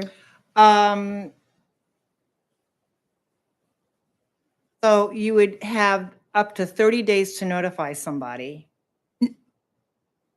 Up to 30 days to notify somebody and up to 60 days to complete whatever damage or whatever anything's being done. No, because it says here, I'm if you fail to, confused. you It's have the to, same thing here. But instead of 15, this is now going to be 30. And this, the 30 is now going to change to 60.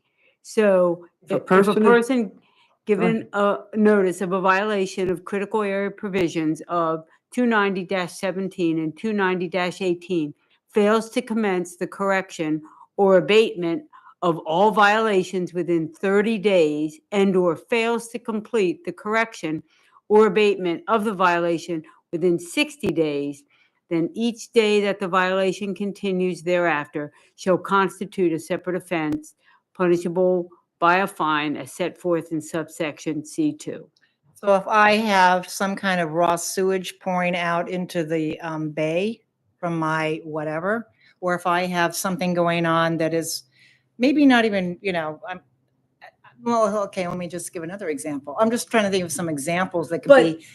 Before you go on the examples, if it's something dire, I would think that the town is going to intercede regardless of the timeline if somebody's, Well, then what's dire? And that's subjective again. well, I mean, if you've got I mean- sludge, if the. but if there's sludge 15, if raw sewage, 15 days is too much. I mean, if, Well, but I Right. mean. Yeah, I but- see your point. but I see your point. But I mean, the longer that you allow something to occur to the bay or to any of our natural resources, the worse the damage is, the more fish you kill. But Vice the Chair, more- we've just lost the motion as far as our first motion, it failed to pass, which was the stricter. So we have to have something in place because the Critical Area Commission is going Yeah. to say no.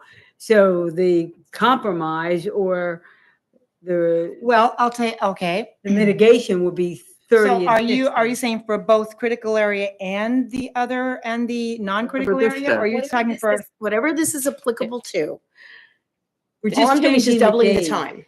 All I'm There's doing is two just giving sections. breathing. Exactly, exactly. There's two sections. There's the section A3 that addresses that timeline, and then there's a section C4 okay with it. that addresses the timeline. Right. One is for the critical area and one is There's for two all different- zoning there's two different violations. sections. Okay, well, Both so, sections, one section. the other okay, section? so for the non-critical areas, I think definitely the double time. I mean, I'm fine with it for the non-critical areas. For the critical areas, I still am concerned about people being able, I think as important as the fish and everything else is, I just don't think that 15 days and 30 days is realistic. It's my concern, and it's just going to put people boxed in. So I guess I could make, for the critical area, I think perhaps you could do, you could make the days 20 and 45 days. I'm just trying to make it so that both sides are happy. What does Comar have on those rules? I thought they had rules on notification, don't they? I thought they. I don't know them off the top of my I head, just wondering if they unfortunately. had a, Well, I mean, the town planner had said that other jurisdictions have very similar, the 15 and the 30 days. But we don't, I mean, I don't, I know, I think in and of itself, the 15 and the 30 days, if that's pretty much pro forma around towns and areas, of course. I mean, if it takes 4 days before everything gets moving, I mean, I think we That's- had a vote on 15 and 30, correct? yes, And it didn't pass. correct. So if you take a vote now on 30 and 60, Well, make a see what motion. happens. Let's No, vote. We have it. We have a Yeah, motion. great. Let's vote. I make a motion for, I guess, for critical and non-critical, to change the timelines from for the commencement from 15 days to 30 days, and for the completion of all needed remedies and repairs to go from 30 days to 60 days. That's for critical. Or are we making the distinction? no, she made. Well, there was none before, right? Well. I mean, That's true. Right, I don't see it either. I'm just asking if she was doing it for both critical and non-critical, which you could make it different. You could do that if you. Right, and that's where I had started to think about. There's a point of order because there's a motion on the That floor. paragraph begins with whenever a person violates the provisions of this chapter. So because there's a So motion on the it's- floor, it probably should be Right. amended, the motion, to say that it applies to both sections. Well, Sorry, just because the motion Right. is out and the clerk has Okay. recorded them. Sorry. All right. So the motion is that it's 30 and 60 days. I would like that for this particular motion. I would like to amend that for the non-critical areas, we change the date from 15 days to 30 and the 30-day to 60. For the critical areas,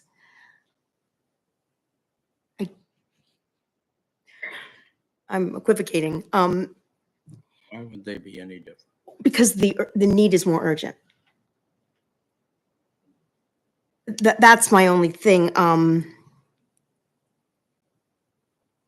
Well, I feel that way as well. I mean, the critical area, the word critical, well, I think it applies, and I think the impact of not doing something quickly is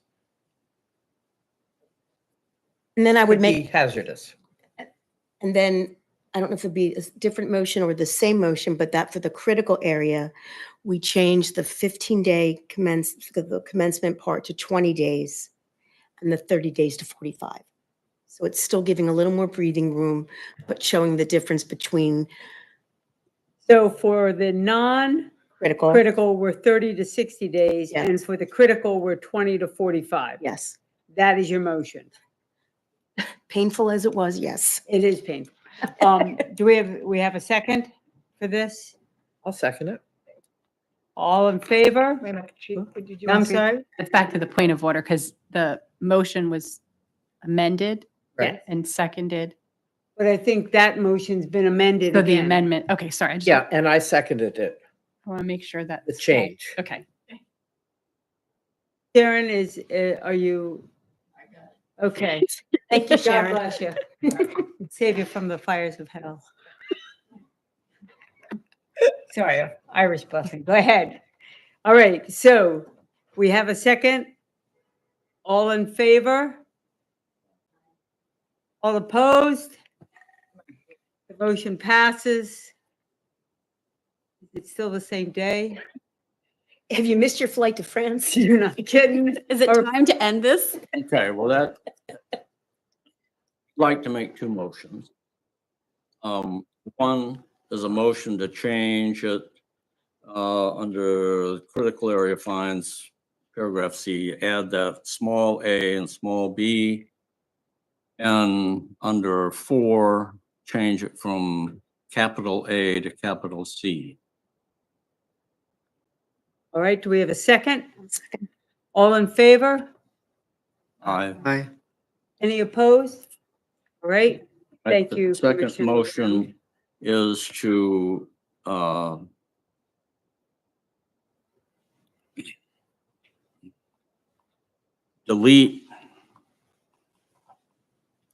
delete subparagraph D that says, in addition to any other penalty applicable under this ordinance, every violation of a provision of the natural resource. Anyway, delete that paragraph and go back to the original, which just lists 12 specific areas when various fines will be imposed, and from $100 to $3,000 to $5,000 to $10,000.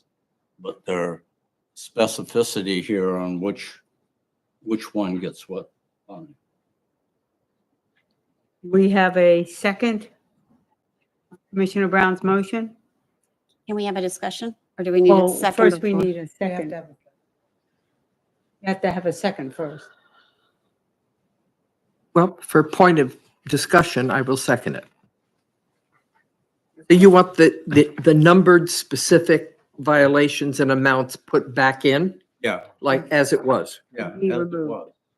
Um, All right, we have a second. Now we can begin discussion. The town planner looks grievously distressed.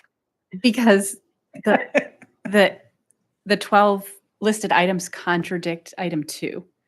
So if you take out D and adopt them, then you have 2 and the 12, and it's not.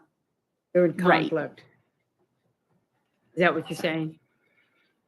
It's you- not that well, it's yeah. complex. It's like there's multiple conflicts. violations Don't that be shy. are the same.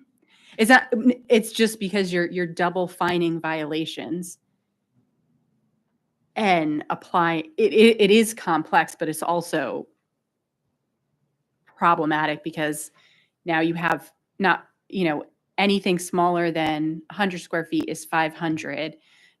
But if you remove vegetation or trees in the buffer without a valid zoning permit, it's $1,000 or $5,000. And then if you're in the LDA, it's a different, you're applying things twice, basically. Well, the same applies to the way it's written here. You've got subparagraph 1, 2, 3, 4, and then subparagraph capital D, which overlays all the others. It's really that D is that second higher fine, right? When in each of your items, like any person who engages in development within the buffer without a valid zoning permit is a violation. It shall be subject to a fine in the amount of $600. If the person's violating it, undertake acts which demonstrate the violation was intentional, willful, blah, blah, blah, then it's $3,000. It's really changing. trying to condense everything, and that $3,000 is what D is. And the $600 is what item number 2 is. So if you want to go back to how it was, you have to actually delete everything, not just D. That's why I look aggrieved. Otherwise, you have 2 sets that are doing the same thing. So, thank you. So are you removing your motion? No, no. Okay, Could you repeat the motion for me, please? Delete subparagraph capital D. Okay, reinsert 1 through 12 that have been deleted in this.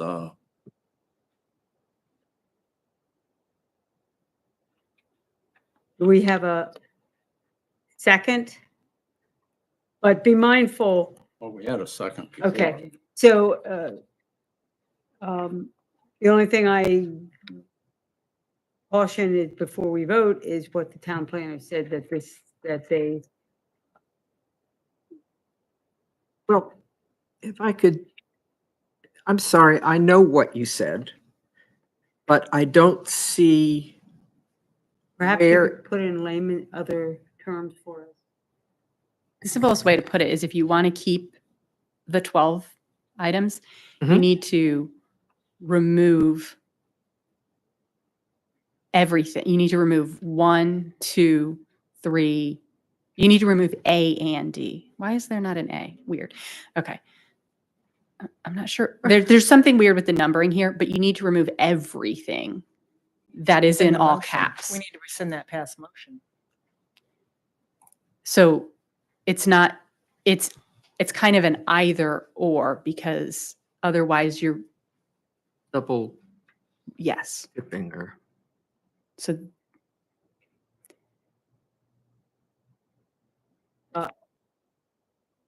I feel like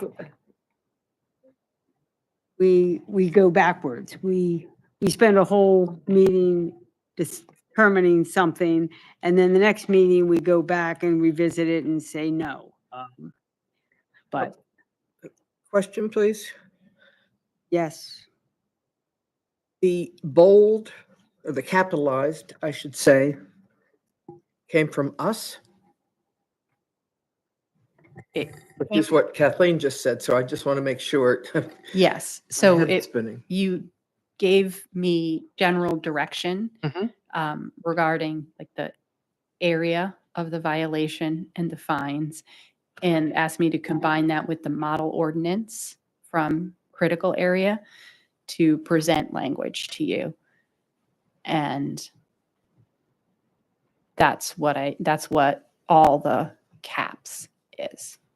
the caps are reflective of the changes from last month's meeting, They're what you requested me and to as provide. well as the strike-throughs. The strike-throughs, the caps replace the strike-throughs. Right.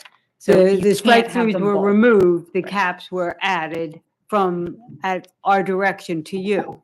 Correct. And this is, like I said, this is exactly what we did last month. We then want to amend what we directed you to do to reflect something further. And I feel like, I mean, honestly, legal will tell you that you can't do it, right? When the town council goes to adopt it, they're not going to be able to if you adopt this motion. But you can put D over 1, 2, 3, and 4. You can put the $10,000 in addition to those other items. Is 1, 2, 3, yes, you can add D to those. Yeah, every day, but you can't have those 4 items.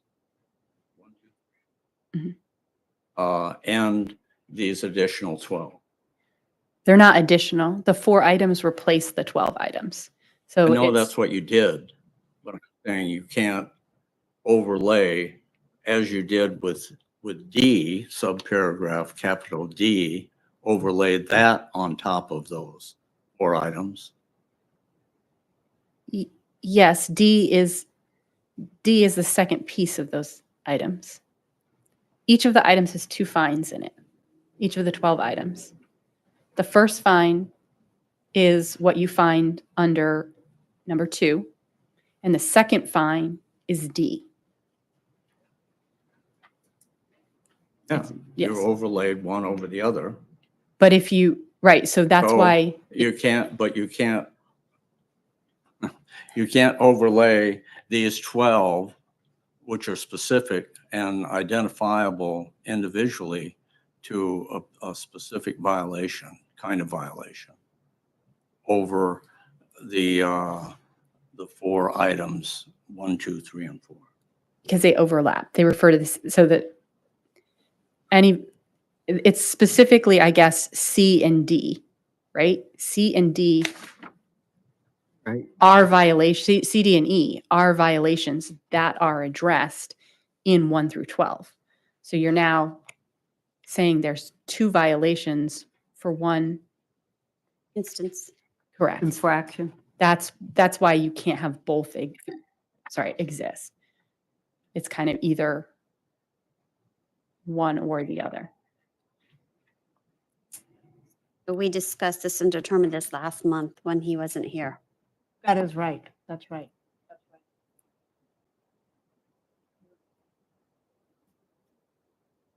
So do we have a motion? It's been seconded. Are we gonna, let's vote? And you said that town council, the town attorney will not. You should vote, but I'm guessing the town attorney will tell you that you can't adopt it like that because you're double fining people for the same offense. All right, so all in favor? Aye. All opposed? Motion fails. Okay. Oopsie. So does this conclude fines and violations? Haven't adopted anything. Well, have we addressed all the items in regards to the fines and violations? Yes, but you didn't adopt the whole Now we need to vote language. on the whole Okay. memo. So is there I make a motion to adopt the language as amended to the fines and violations. Do I have a second? All in favor? Aye. All opposed? Okay. All right. Now it is 8:15. Do we want to continue on or is there a motion to adjourn? I have a motion to adjourn. Is there a second? All in favor? Aye. Aye. All opposed? No. We have 3. So We it's- have, sorry? I have a quarter. Sorry. All right, go ahead. I was thinking that it may not take us long to do the checklists. And I think we should get that done because I know you've got some business coming forward. Well, we're Am I- tied, so we're going to go forth. So let's move on to the checklist. The site approval plan, that's what you're talking about? Right. You're referring? All right, Madam Chair, could we have a momentary? you have 7 minutes. I don't even need 7 minutes. 15 seconds, go. Okay, may I go as well? Yes, you may. You want There's no talking. What? Talking.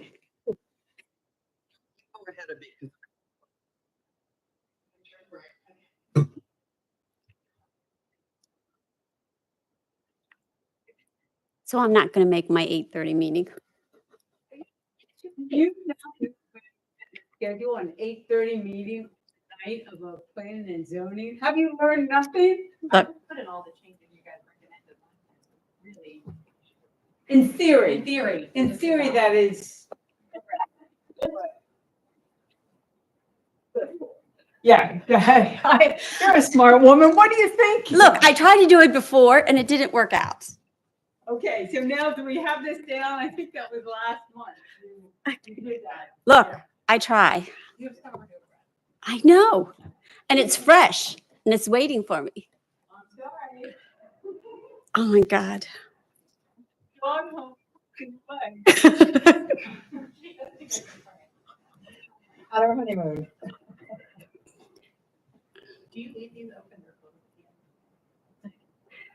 I got to tell you, with all of them closed, I was wondering if we were going to have one of the police officers walk in to ask. But they didn't. They didn't.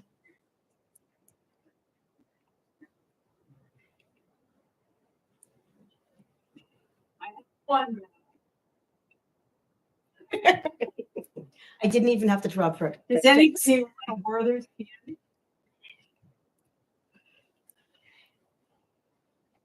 Kept the room sufficiently full to try to keep everybody awake. 71, that's a close to 73. Gotta bring a blanket next time.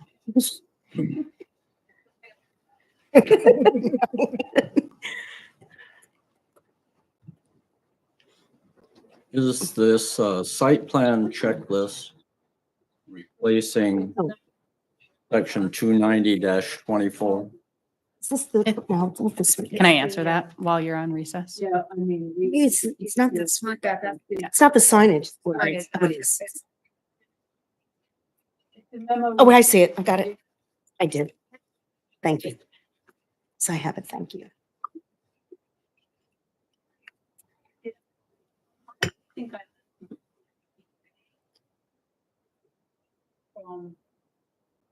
Find my ID. Right there. Not this one. Okay. Yeah, one of those. No. I was saying, this is not the mug you're missing because it's. Oh, no. I'm pretty out to lunch, but not that out. I mean, it's a liquid lunch. I'm just kidding. It could be anybody. Yeah, not.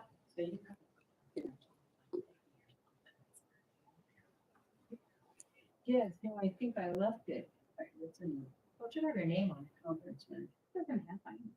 Yeah, I think they have our names on it. Oh, they don't. Your names weren't on it. This is like when your mother would sew your name and name tag in for council for camp.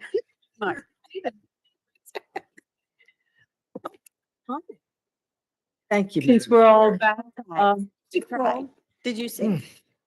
all right, we have reconvened. It's 8:20, and we are now going to address the violations. No, pardon me. We are now going to address site approval plan process, the final review. Everybody have the memo dated May 10th, 2024, revised Category 1 site plan checklist.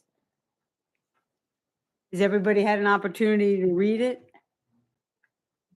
All right, Commissioner Brown, do you have a question? Yes, on page 4, the last line on page 4 for townhouse multifamily development are all standards of 290-20. There is no M in that section, only goes through F.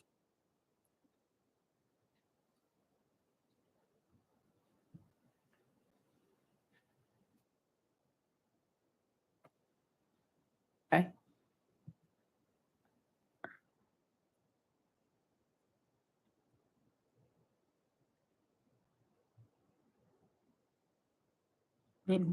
This is not this is just to help. It's an internal You, right. document, yeah. Right. So what happened is at last month's meeting, we looked at the checklist because the commissioners wanted to understand more about the process that was in effect for the review of a Category 1 site plan. And then several of the commissioners had some additions to make to this. And then the town planner incorporated them in it. So it's pretty much the same, except for a few revisions that the commissioners recommended.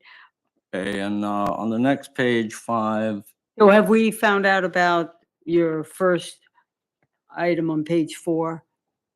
You see that, Sarah? Right, so I can just Okay, change that. Okay. Right. okay. okay, residential plan community district on page 5. The first one says, under does the development plan meet the requirements of, and I would change that to 290-9I, because 16A just refers people to 290-9I. Oh, not 16A. So if you go to 16A, it refers you back to 290-9I? Right. Okay.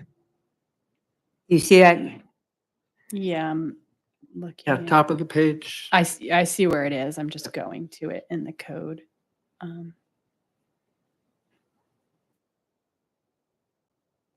Okay, and then below that,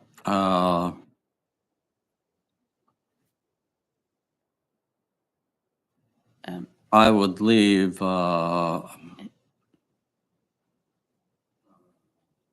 E, C, and D. D, I would change to, is the proposed land use in a compliance with 16D as opposed to submitted plan development plan. As opposed to what, Larry? I'm sorry. What it says is the development plan, does the submitted development plan meet the requirements of 16D? I would change it.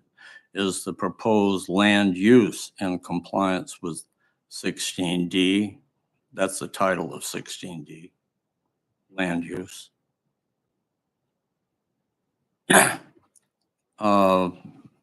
Subparagraph E is for the planning commission, so I would delete that. I would change does the submitted development plan meet the, oh no. I would change the next one to read, does a change to the approved development plan comply with 16F? That's 16F is about changes to development plans. That's what I would do.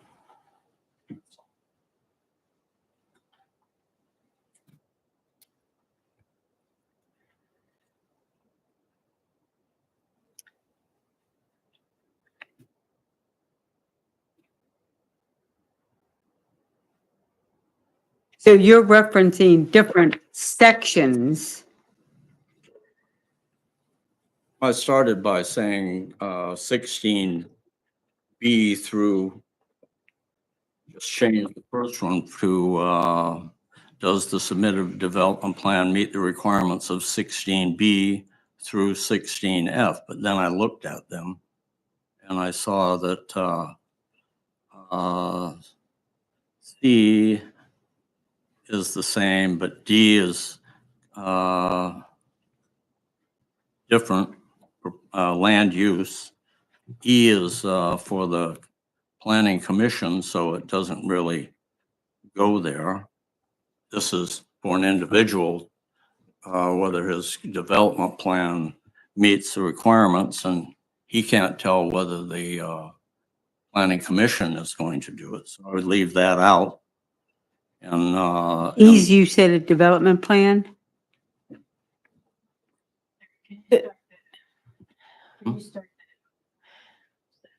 Yeah. Are you going to make an amendment, a motion for this? Is this your motion? This is just What an about- internal document. Do we need that? I just wanted to make a clarification. It's the developer isn't being given this. This is an internal document for us to use to check for you to things. use. Yes. Right. Yes. So So he doesn't have to know if he's going to comply with that, but you guys want to know that I'm checking it. That's I'm just saying it doesn't match the titles of the document. However, I just wanted to clarify because it sounded like you thought the developer was filling it out. So I wanted to make sure it was clear that I was filling it out, not the. So, okay.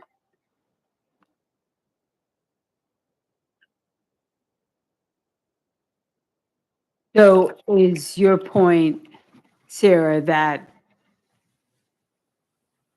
I guess it's because Commissioner Brown is saying that what the section, if I understand him correctly, like 290-16D, that refers to land use, which is different than what 16D is.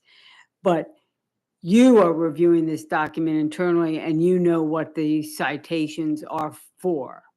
I guess just reference to E, right? So E is referencing procedures for approval with planning commission. So this is just saying, did I check those? Not does the person submitting the application know those procedures, but did I check the procedures to make sure we're following them?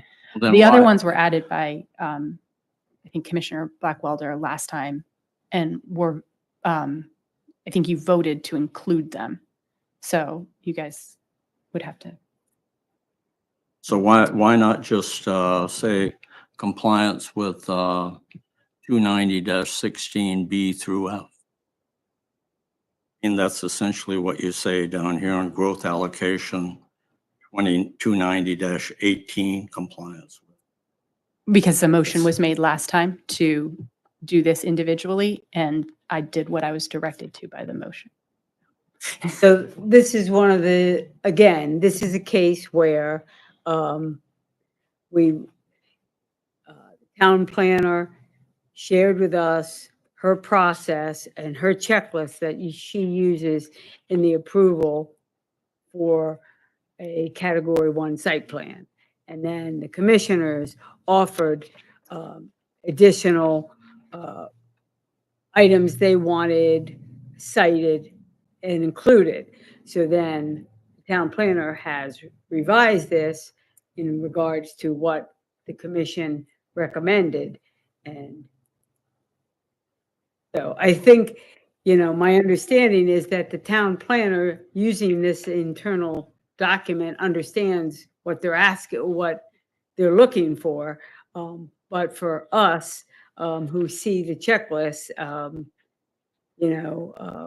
we then had recommendations to revise it, which really probably weren't necessary.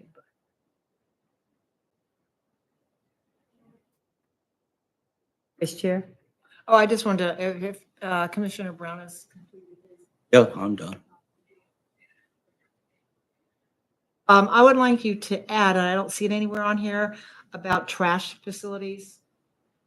Got sewage and, I know you've got sewage and water, but if there's a trash area or facility, I want to see that located somewhere on their plan. And is there something I don't notice that it's on? Be where you have water and sewage facilities, it should be there, which is under. I just want to say that, although we have recommendations for this, this is really an attorney review process that is done by the town planner. And I don't know that we need to be in this. We do need to be in this because what is in here makes for a plan that we only have 2 months. Let's see. Be able to review this and get this back to the developer. So we have to have as much completed on this checklist Right. ahead of time so that we can then, take it out, we can review it, take it back to them and then have them come back again to us and then bring it back. So we need to have as much done on this as possible and make sure that everything's completed. So we don't have to go over our time period. But don't you think that the town planner would understand about trash? I just don't I'm think sure there's she every would, but I'm instance just- that can be identified. This is for when the developer goes out or the developer goes out and says, okay, I got to make sure my plan has all these things in it. So that, so that she doesn't have to worry about, oh yeah, I forgot the trash facility. Planner has a. So it's not, the developer doesn't get this. This is when you guys are ready. So You're going to when check it's it. coming to you, I'm going to give it to you with all the checkoffs. So you know that I checked all these things.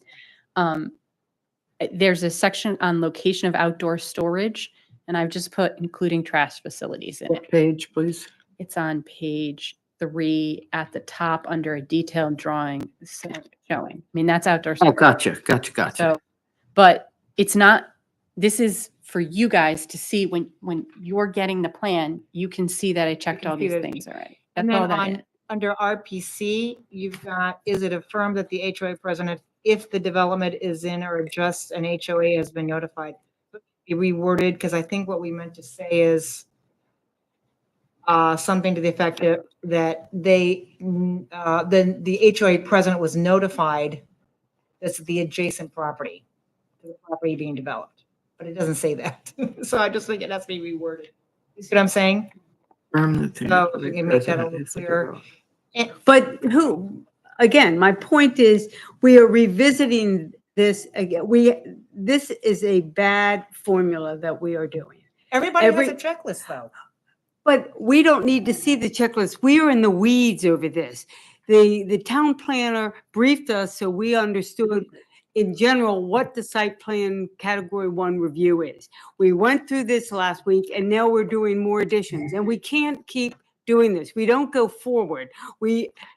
Every month we decide something, then the next month in the review, we're adding things, and we have to move forward. We cannot think of every infinitive, and we have to have confidence that the town planner in review of a category 1 application knows what is needed and can direct and will not complete and sign off on the application if it's not complete. So that's just my feeling. Should I stop? Well, So- I don't think we should revisit this. That's all I'm saying. This is the review, and that's what it should be. Well, we can't review it. I mean, that we can, either we have it to review or we just turn it over. Why to are we the- getting it? Yeah, I mean, why Yeah, do we I have? agree with that. What do you I'm mean, why are we confused. getting this? The commissioners wanted, well, one of the commissioners wanted to understand better what the category 1 site review plan was. So the town planner brought forth this checklist and shared with us, this is what is used when a category 1 application comes in. These are the items we look for. Not necessarily to have us add items, but that's what happened at last month's meeting. We wanted to add items, and now we thought we had comprehensively reviewed this. All the items we wanted to add were added. So the town planner incorporated them, brought us back. Tonight, it was merely just to say, here they are, here's one more look-see, let us go on.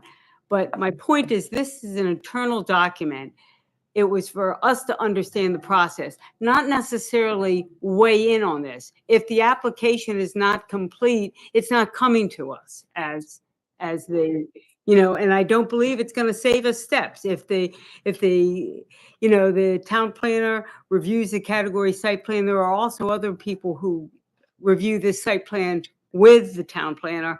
And I think that's not going to be our issue when it comes before the commission that we've missed trash. I just don't believe so. And I think we are in an area that we don't need to be in. We have other fish to fry that are. I don't disagree with you. But you asked me for my comments when I sat, so I gave you my comments, and now we're, Well, I don't. You hung out to dry. I appreciate that, but I didn't know that we were going to revisit and revise. I thought we were merely going to simply say, yay, it looks great, go on. And I guess my heartburn is we spent an hour last month on the minutes, trying to revise the minutes after we directed the town planner to incorporate our thoughts on the minutes. well, and we've then- already spent 10 minutes Yeah. on this, so. So that's, Let's mush on. okay. All right, so my comment follows Commissioner Greenwald's. I just wanted to seek clarification on page 5 where it is affirmed that the HOA president. But I believe that's already been taken care of, that you've already redone that. So thank you very much. That's all I have for comments. Okay. So are we now going to make a motion to accept these changes? Well, if it's not for us to change, I'm just trying to cover the base as far Oh. as the motion and move on. Yes. I mean, I imagine you can certainly overrule me and say, no, we no, want to. no, I was just asking the question. I'm not looking to overrule you. It's just if it's an internal document and it's for Miss Sarah, then it seems like we don't have any official, we don't have a dog in the hunt, so to speak. Do it because it's an internal document? Well, yeah, There's lots it of begs ways. the question. It was an internal document. We made changes. So now I feel like otherwise, should we accept the changes that the town planner has made from last month's meeting or as is, or now do you want to add more changes? And so that's where I am now, because if we don't make any motion, we can't finalize this document from last month's Make a recommendation. Motion that we accept the document as written. I second it. All in favor? Aye. All opposed? Nobody's opposed. Nobody's opposed, but with the changes I think that we've made tonight, I mean, we didn't include that in the motion. I mean, I don't think that one comment is going to make, Yeah, don't embarrass us. Yeah, we do care about the grammar. Okay, Okay, it is now 8:39. should I make a motion to adjourn again? well, I'll Great. second it. what about the Board of Education and the MOU? I'm just asking, it's 8:39. Oh, you were Can we asking? Okay. continue? We have signage. That's on the old business. So Yes, I have one comment to make. Okay. Yes? The Board of Education has returned the MOU to the town, and it will be reviewed regarding the tennis courts, and it will be reviewed next month by the town council. I don't know whether it's affirmative or because they didn't, all they said was that the Board of Education received it at the time. So that's good news in the fact that at least it's been returned, which has been 2 years. Right thing. So that's my summation on that. So Now Claire? it's do we want to Larry continue? wants to do signage. I'm sorry. It's 8:40. Do we want to continue on? And if we do, we can continue on to signage and fences, or we can adjourn. I will second Kelly's recommendation. You second the motion. All in favor? I made a motion a minute or two ago to adjourn. Larry seconded it. All in favor? Aye. Aye. All opposed? Okay, very good, very good. This is not your typical meeting, by the way. Timer here. Good Lord. Good to see you back, Larry. We did we have 4 to adjourn?